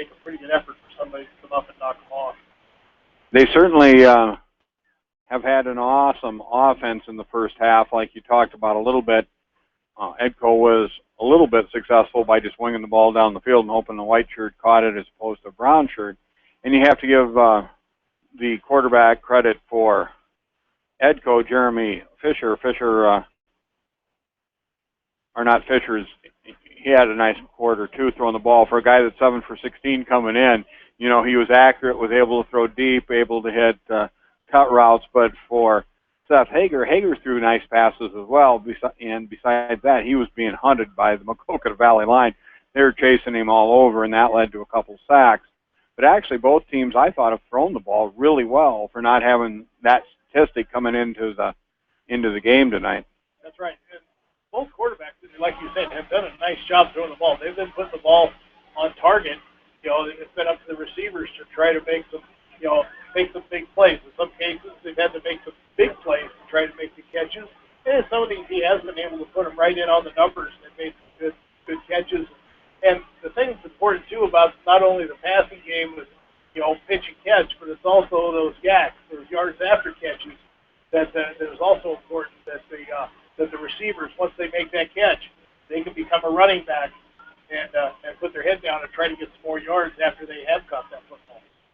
And, of course, one thing that never gets talked about, and it's not just at this level, you don't hear it at college and pros a lot either, while Parmley has been a punishing runner when he hits defenders, there are times he's had huge holes. And a lot of those were opened by Rob Backenstead, the junior, the 6'2", 215-pounder, and Chris Hager. Both of them have been able to drive down the field and give Parmley kind of a downhill slope as he starts his run. I mean, there were times he was 7-8 yards past the scrimmage and just picking up speed. Right, and any running back is going to tell you, if he gets hit in the backfield, he's not going to make yards. It's up to all those linemen up front that really, that's where the game's won and lost, is up front. Yeah, Parmley does a great job carrying the ball, but I'll tell you what, you got to have an offensive line for that to happen. And Zach Harbaugh now deep as Edco looks to kick off to start the second half. Sawyer Ambling will do the kicking. And Huber back by himself stands at about the 10-yard line. None of the kickoffs have gone that far yet, as most of them have been low and on the ground trying to prevent runbacks. This one's a little higher, and Huber will take it on the bounce, drops it at the 10, picks it back up. 15 now out to the 20, cuts back at the 25, where he's brought down there.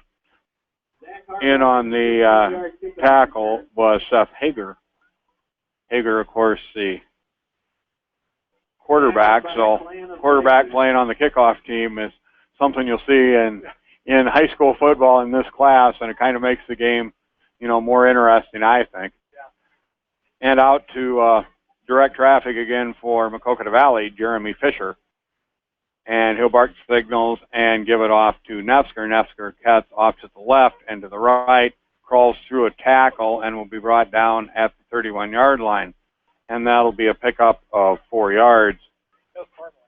Ryan Parmley with a 5-yard gain on the carry. So 2nd and 6 now for Maquoketa Valley as they get the ball to start the second half. They have had 5 possessions in the game and have scored 5 touchdowns. And they'll face a 2nd and 6 here. Man in motion is Huber, and it'll be given back to Parmley, and a great defensive stop that time by Edco's Nefsker. Nefsker, like I mentioned earlier, they need to do something to try to slow him down, and that's an adjustment that Edco has done now. They came in with 2 linebackers for a run blitz to fill the gap, and they were able to catch Parmley in the backfield, and I think that's the first time he's had a 0. He's had 1 loss in the first, and this is his second 1-yard loss. Nefsker with a nice tackle on the play, 3rd and 7. Situation Maquoketa Valley has not found themselves in much of this game. And they run the option to the left side, and this time Nefsker's caught in the backfield by Nefsker again. And so a fired-up Jamie Nefsker takes Parmley down twice in the backfield and sets up a 4th and 8 and a punting situation for Maquoketa Valley. So the Edco coaching staff certainly instilled into the Edco team that we're not giving up on this thing. And a great defensive stand by Edco, particularly Jamie Nesker, here on the opening drive of the second half. Now Maquoketa Valley forced to punt, line drive punt end over end. Ambling lets it get by him. It rolls down to 35, 30, inside the 30, down to the 16-yard line.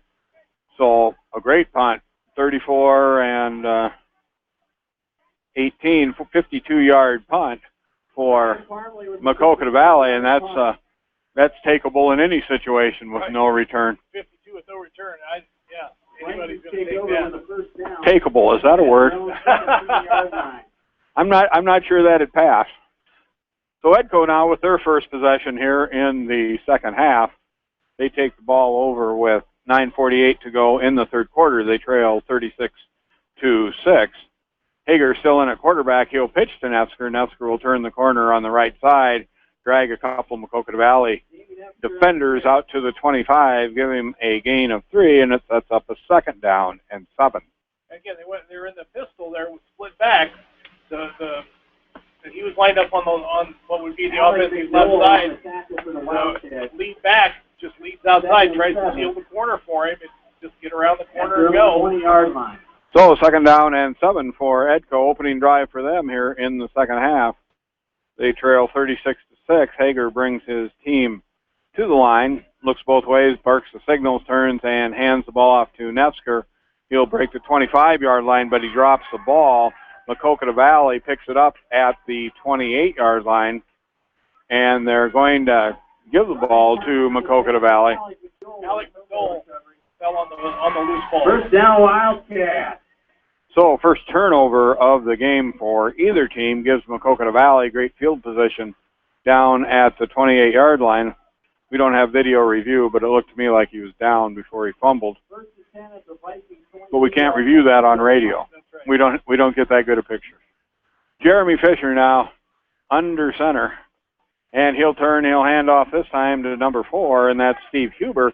Huber will run it to the left side where he's brought down at the 20-yard line, a pickup of 3 yards, and it'll bring up second down and 7 for Maquoketa Valley.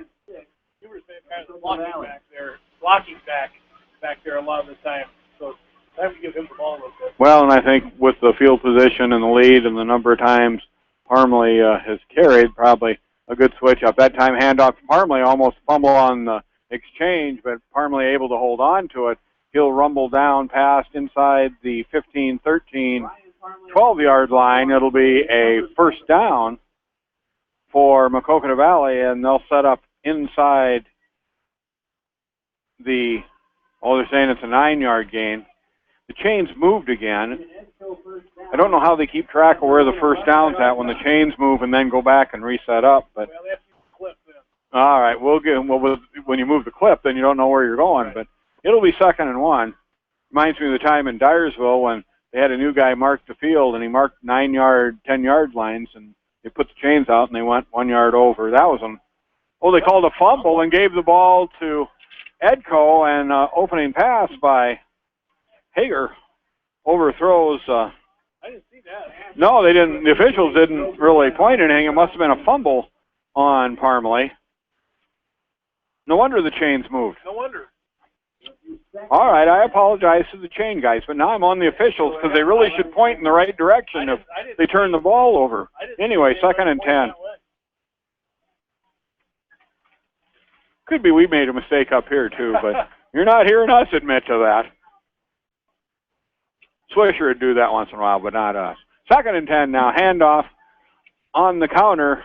That ball goes to Josh Hines. He'll spin, be brought down at about the line of scrimmage, if not behind the line of scrimmage.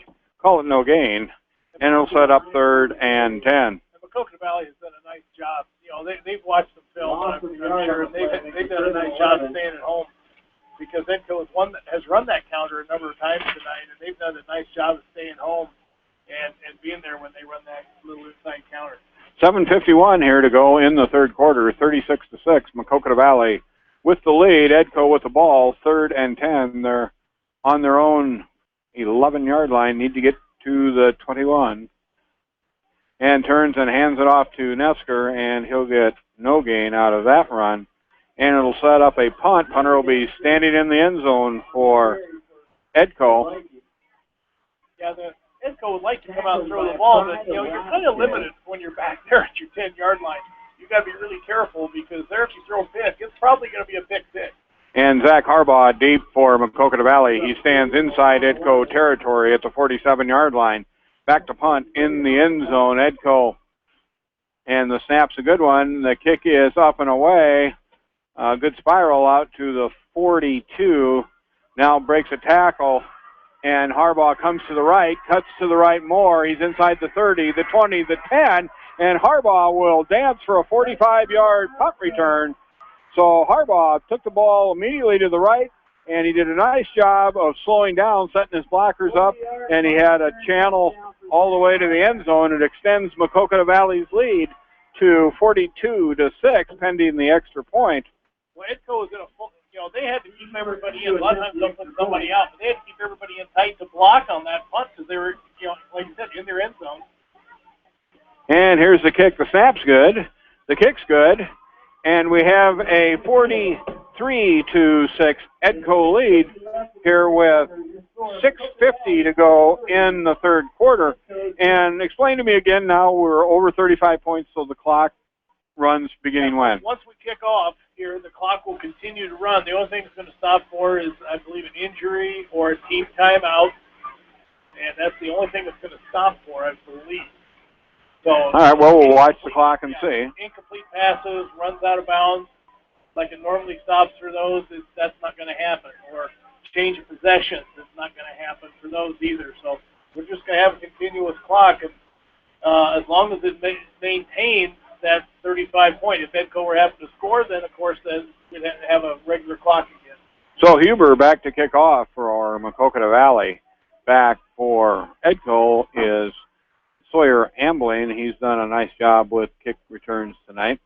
He's on the far side, and this kick is almost like a onside kick, and it appears that Maquoketa Valley has run it. It was a line drive. There's no way that was an intentional onside kick, but it hit an up lineman, bounces off him. Maquoketa Valley falls on the ball. They'll have it at midfield. So after a turnover-free first half, that's the third one here in the first 5.5 minutes of the third quarter. And I don't see the clock running. Yeah, it is.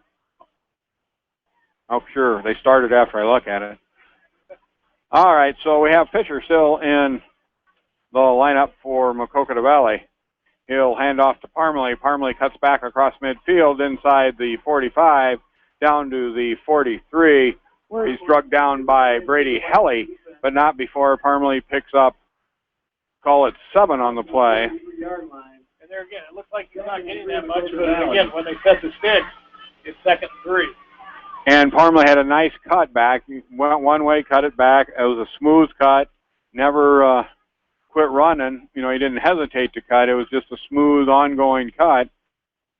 And here's the snap back and the run to the right side. And running to the right, number 8. Yeah, what they did is that's a Jeremy Fisher, number 6. Instead of giving it to Parmalee, he kept it going the other way and actually lost about half a yard on it. So 3rd and 3 now. Parmalee's kind of down. Ball at the Edco 43. Clock running with 5:17 to go. 43-6.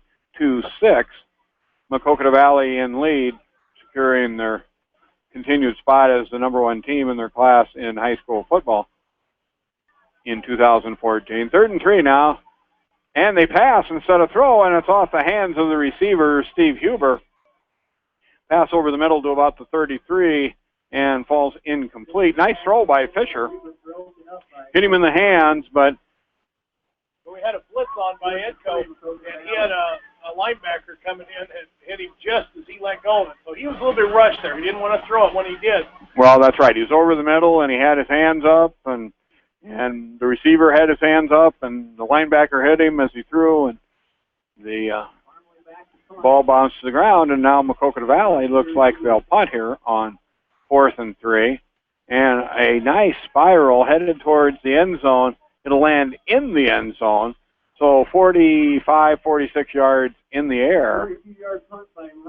And it'll go for a 42-yard repunt, 22-yard net as Edco will bring the ball out to start a drive here with 4:05 to go in the third quarter.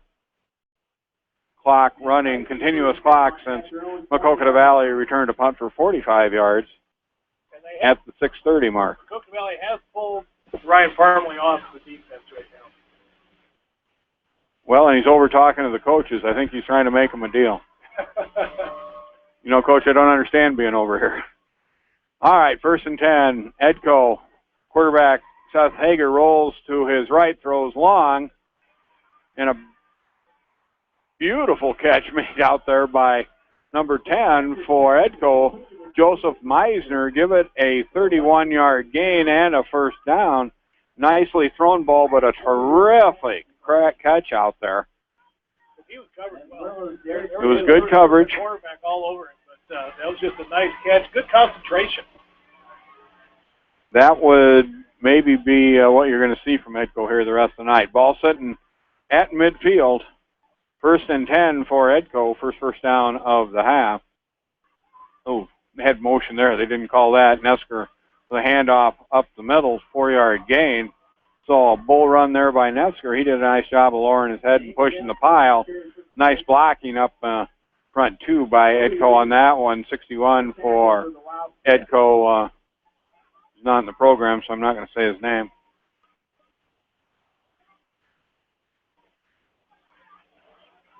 The unknown offensive lineman. 2nd and 6 now for Edco on the Maquoketa Valley 46.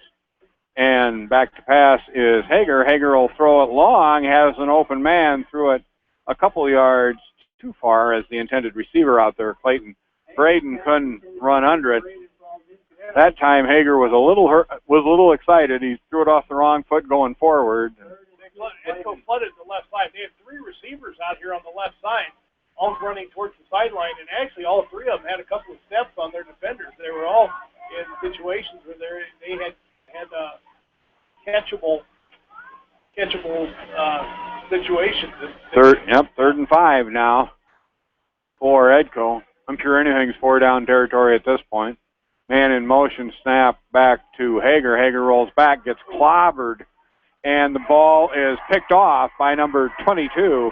Maquoketa Valley's Trevor Koopman makes the interception, but boy, you should give some of that credit to the lineman who went in and got him, number 54, Curtis Nesker. Nesker, a senior, 6 foot, 190-pound linebacker, and he hit Hager as the ball was thrown, and now we've had 4 turnovers in the quarter. Yeah, you hate to, that's going to go on Hager, but the thing is, he was getting hit pretty hard at the time. He was going to let loose that ball. There's no way he could step through it. No. And here's the run now to the left by number 22 for Maquoketa Valley. That's Trevor Koopman. And Koopman will be penalty marker on the play. stopped, but we'll see. Probably hold. That'd be the second penalty then for Maquoketa Valley. It is. And the crispness of the game has kind of been deflated here in the third quarter. Lots of turnovers, couple penalties. And Maquoketa Valley will now face a 3rd down and 16. 1st and 20. You're right, 1st and 21. There's 4 stripes, that'd be 5 each. 4 times 5 is 20. And it's a yard behind that. Very good. All right, 1st and 21 now. Some movement on the line, but they didn't snap the ball. Fisher back, he'll hand it up the middle to Koopman, and he'll rumble up to the 35-yard line and pick up a 5. That's going to be the last play of the quarter, probably. Well, when you have that continuous clock, that'll happen. We'll take a short break here. We're through 3 quarters. The score at Delhi, Maquoketa Valley 43 and Edco 6. Larry at Greenworks Landscaping can create the look you've always wanted with landscaping, trees, and shrubs, retaining walls, paver patios, fire rings, and windbreaks. Larry can deliver bulk mulch. And edgers, call Larry at 563-920-3776. Greenworks Landscaping, from complete custom landscape to the do-it-yourselfer.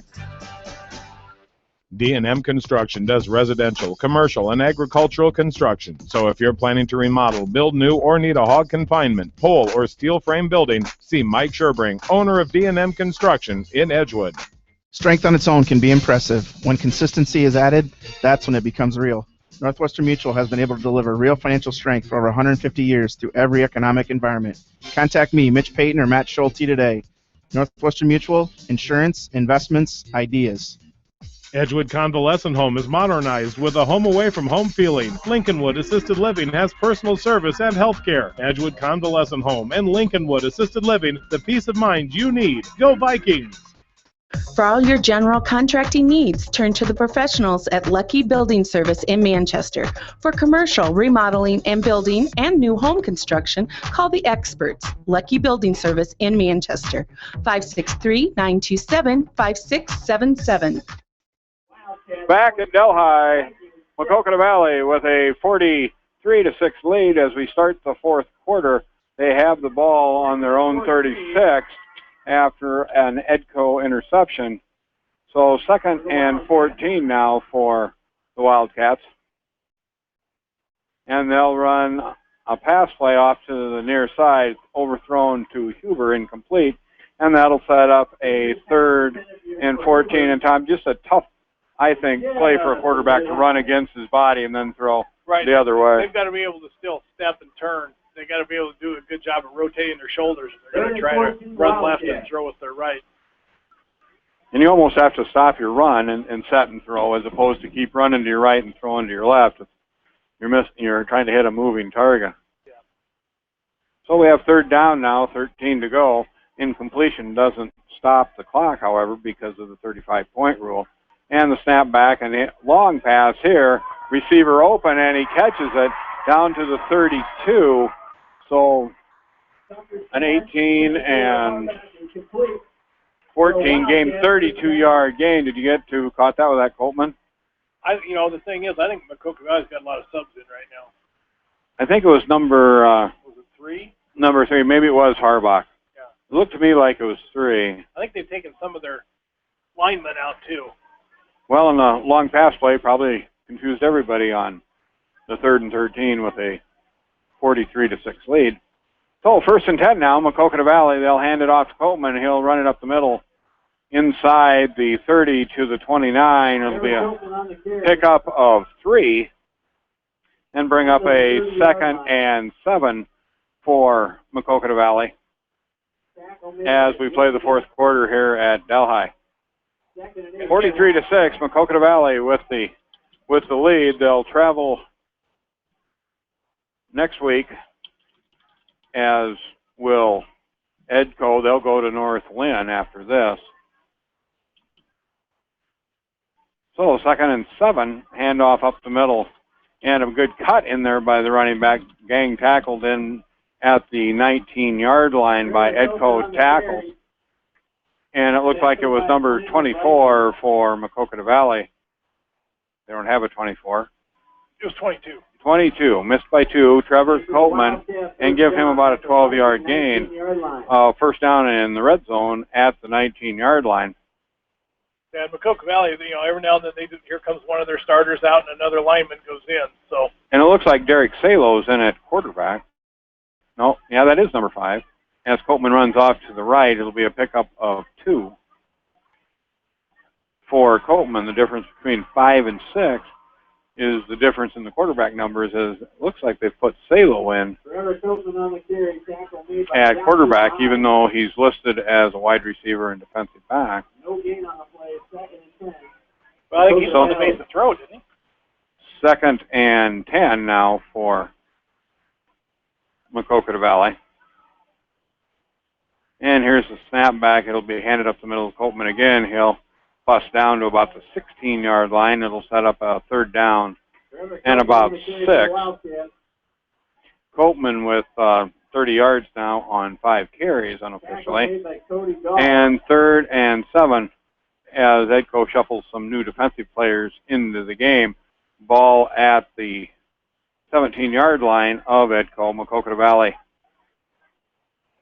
With Coltman in the backfield, they'll hand it to him again. He breaks inside the 15, inside the 10, and he'll rumble down to about the 7. Pickup of about 10 and a first down for Copeman. Nifty move there by number 22 for Maquoketa Valley, the senior running back. Edco had a run blitz on, just missed his ankle, almost got him in the backfield, but when the run blitz missed, and that left a hole in the defense, and that's how he was able to get such good yardage. And now first and goal for Maquoketa Valley. Ball at about the 6-yard line as they look to tack on to their lead. Talo hands off to Coleman. He sees nothing inside, breaks it outside, and will walk into the end zone with a 6-yard touchdown run. And that will extend the lead, and a nice decision that time by Coleman to break it to the outside. So with 7:41 to go, Maquoketa Valley has extended their lead to 49-6, pending the extra point. And this is one of the times they will stop the clock, because this is an untimed down. And here's the extra point kick. It's up, hits the crossbar. This time it's no good. Last time it hit the crossbar, it went through. So with 7:41 to go in the fourth quarter, Maquoketa Valley has extended their lead to 49-6. We'll be back with the kickoff on KMCH after this. Delhi Insurance Agency wishes all the area athletes and coaches the best for a successful season. See Larry, Sue, Christy, and Chad for all of your insurance needs, from home to commercial and everything in between. Delhi Insurance Agency in Delhi. Go Wildcats! Get in shape and have fun at 24-Hour Total Fitness Center on East Main in Manchester. All levels, all ages. Begin your road to better health today at 24-Hour Total Fitness Center, East Main, Manchester. Do you need a new pole building, barn, or a backyard shed? Edgewood Building Center and Schrader's Cash Supply can help with everything, from plans to material, for all of your building project needs. Edgewood Building Center and Schrader's Cash Supply in Dundee, the material difference. There's nothing better than a free DePaco Money Makeover to help you get ahead in life. Our financial professionals will sit down with you and look for ways to cut costs and free up money for daily living and long-term saving. The DePaco Money Makeover, a good look for your financial future. DePaco Community Credit Union, the financial home you own. Back at Delhi for the kickoff, number 11, kicking off for Maquoketa Valley, another number not on the roster, so we can't tell you who he is. But he kicks it off down to about the 20, where it's taken there, and ambles out to about the 38-yard line, where Edco will start first and 10, and there's 7:29 to go here in the fourth quarter.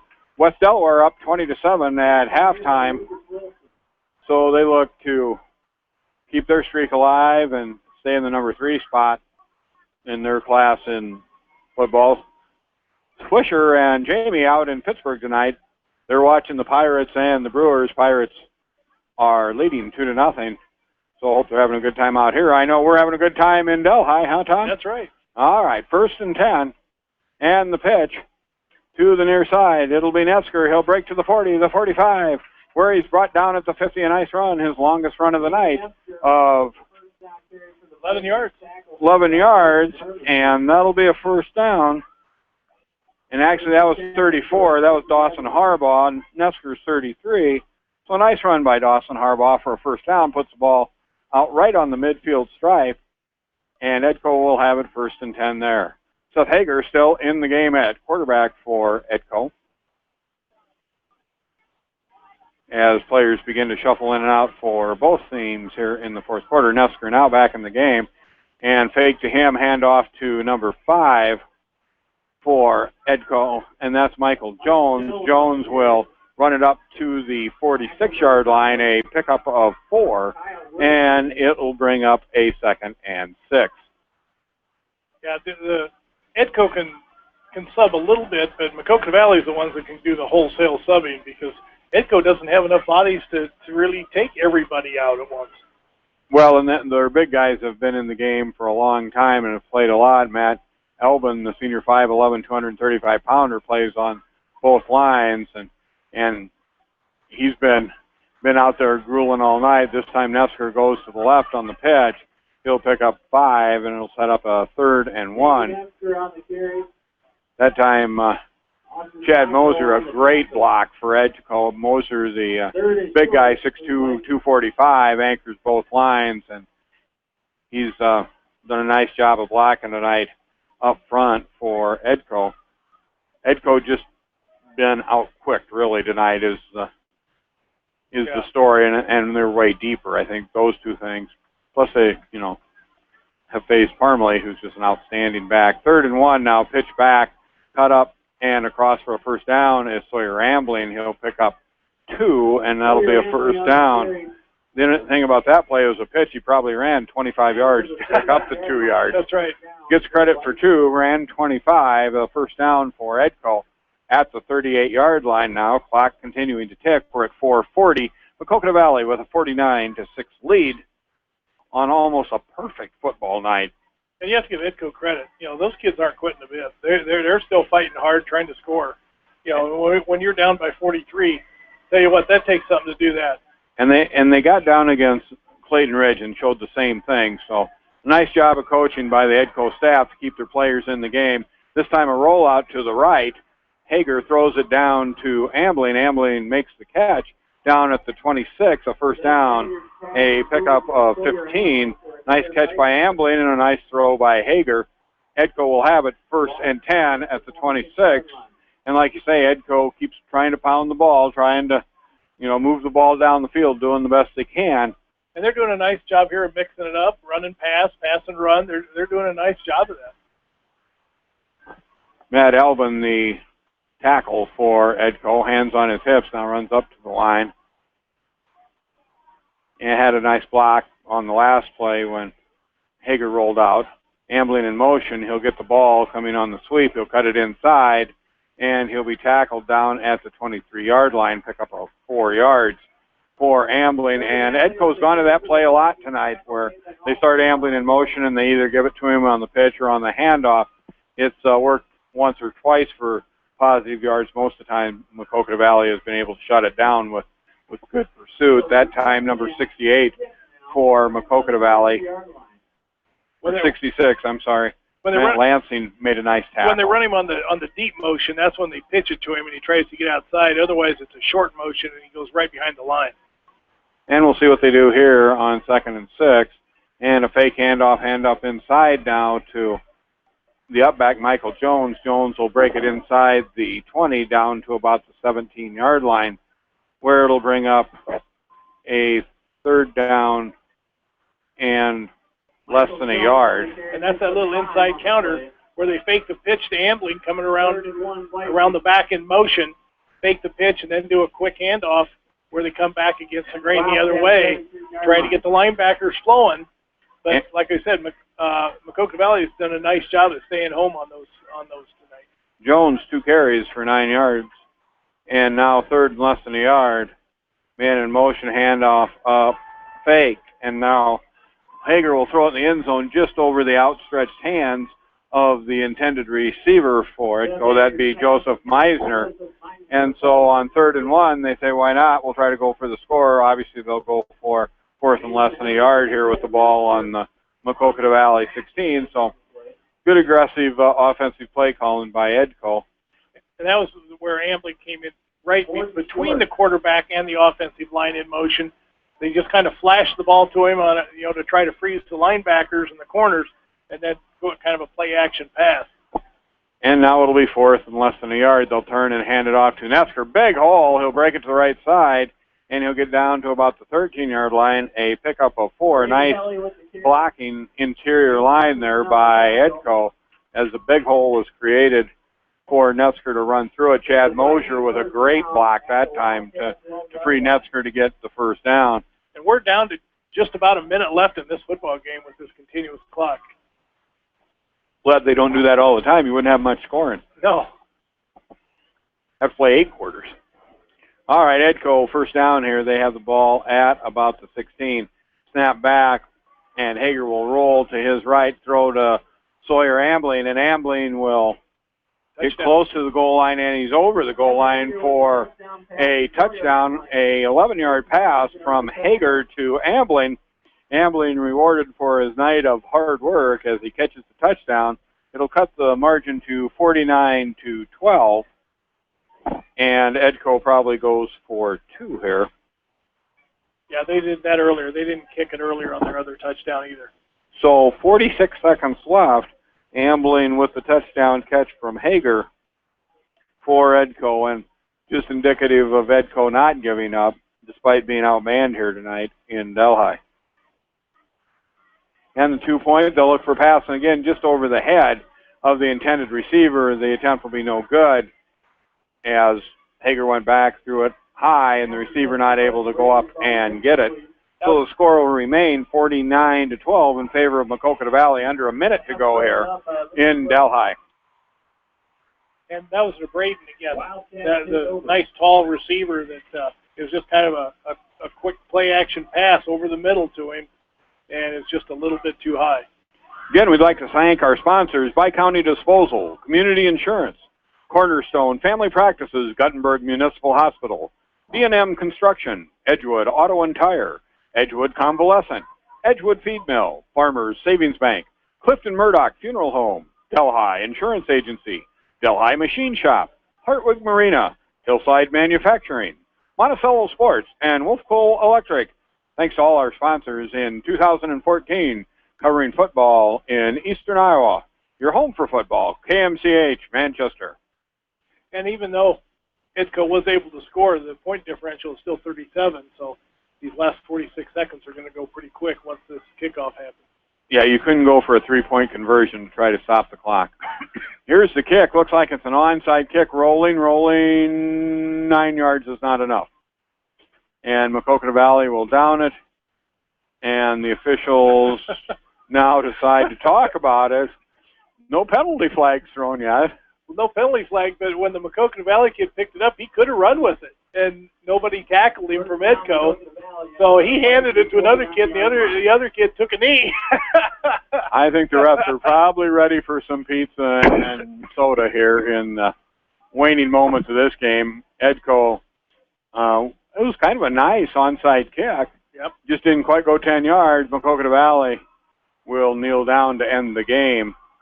So it looks like the final score here tonight will be Maquoketa Valley staying undefeated at 4-0 now with a 49-12 win over Edco. Edco obviously won't be all that happy with a 37-point loss. I think what they can be happy with is they made a great effort tonight and they never quit. Right, and that's the ball game. They don't have to snap it again. So you're absolutely right. Edco played a hard game, played very well, but Maquoketa Valley just has too many weapons for, I would say, most teams in their district.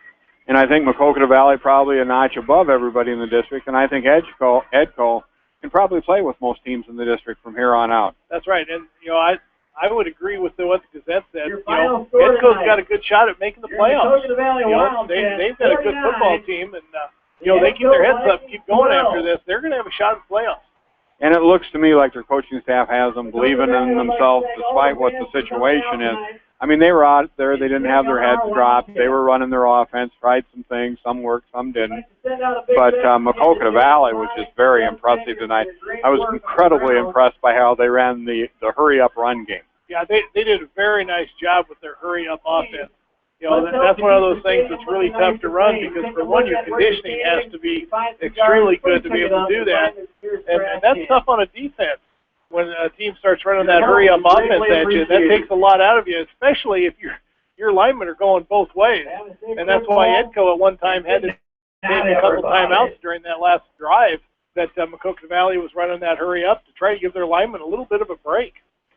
And Edco with some impressive skilled players. Moser on the line, a nice player. A good team to build around. Numbers will always be an issue. They need to see if they can get that number up. Maquoketa Valley, on the other hand, is a program on the rise. They had enough to play a couple teams tonight. That's right. And, as good as their big running back Parmalee was, they were also impressive in the pass game tonight, which really hasn't shown up the first three games. Right. They haven't had to. Then tonight, they wanted to, I think, try to work on that. But, Kubin didn't do a bad job when he came in as a running back here later on in the game. So, they've got a little depth there also. So that's good for Maquoketa Valley that they were able to build a little depth tonight also.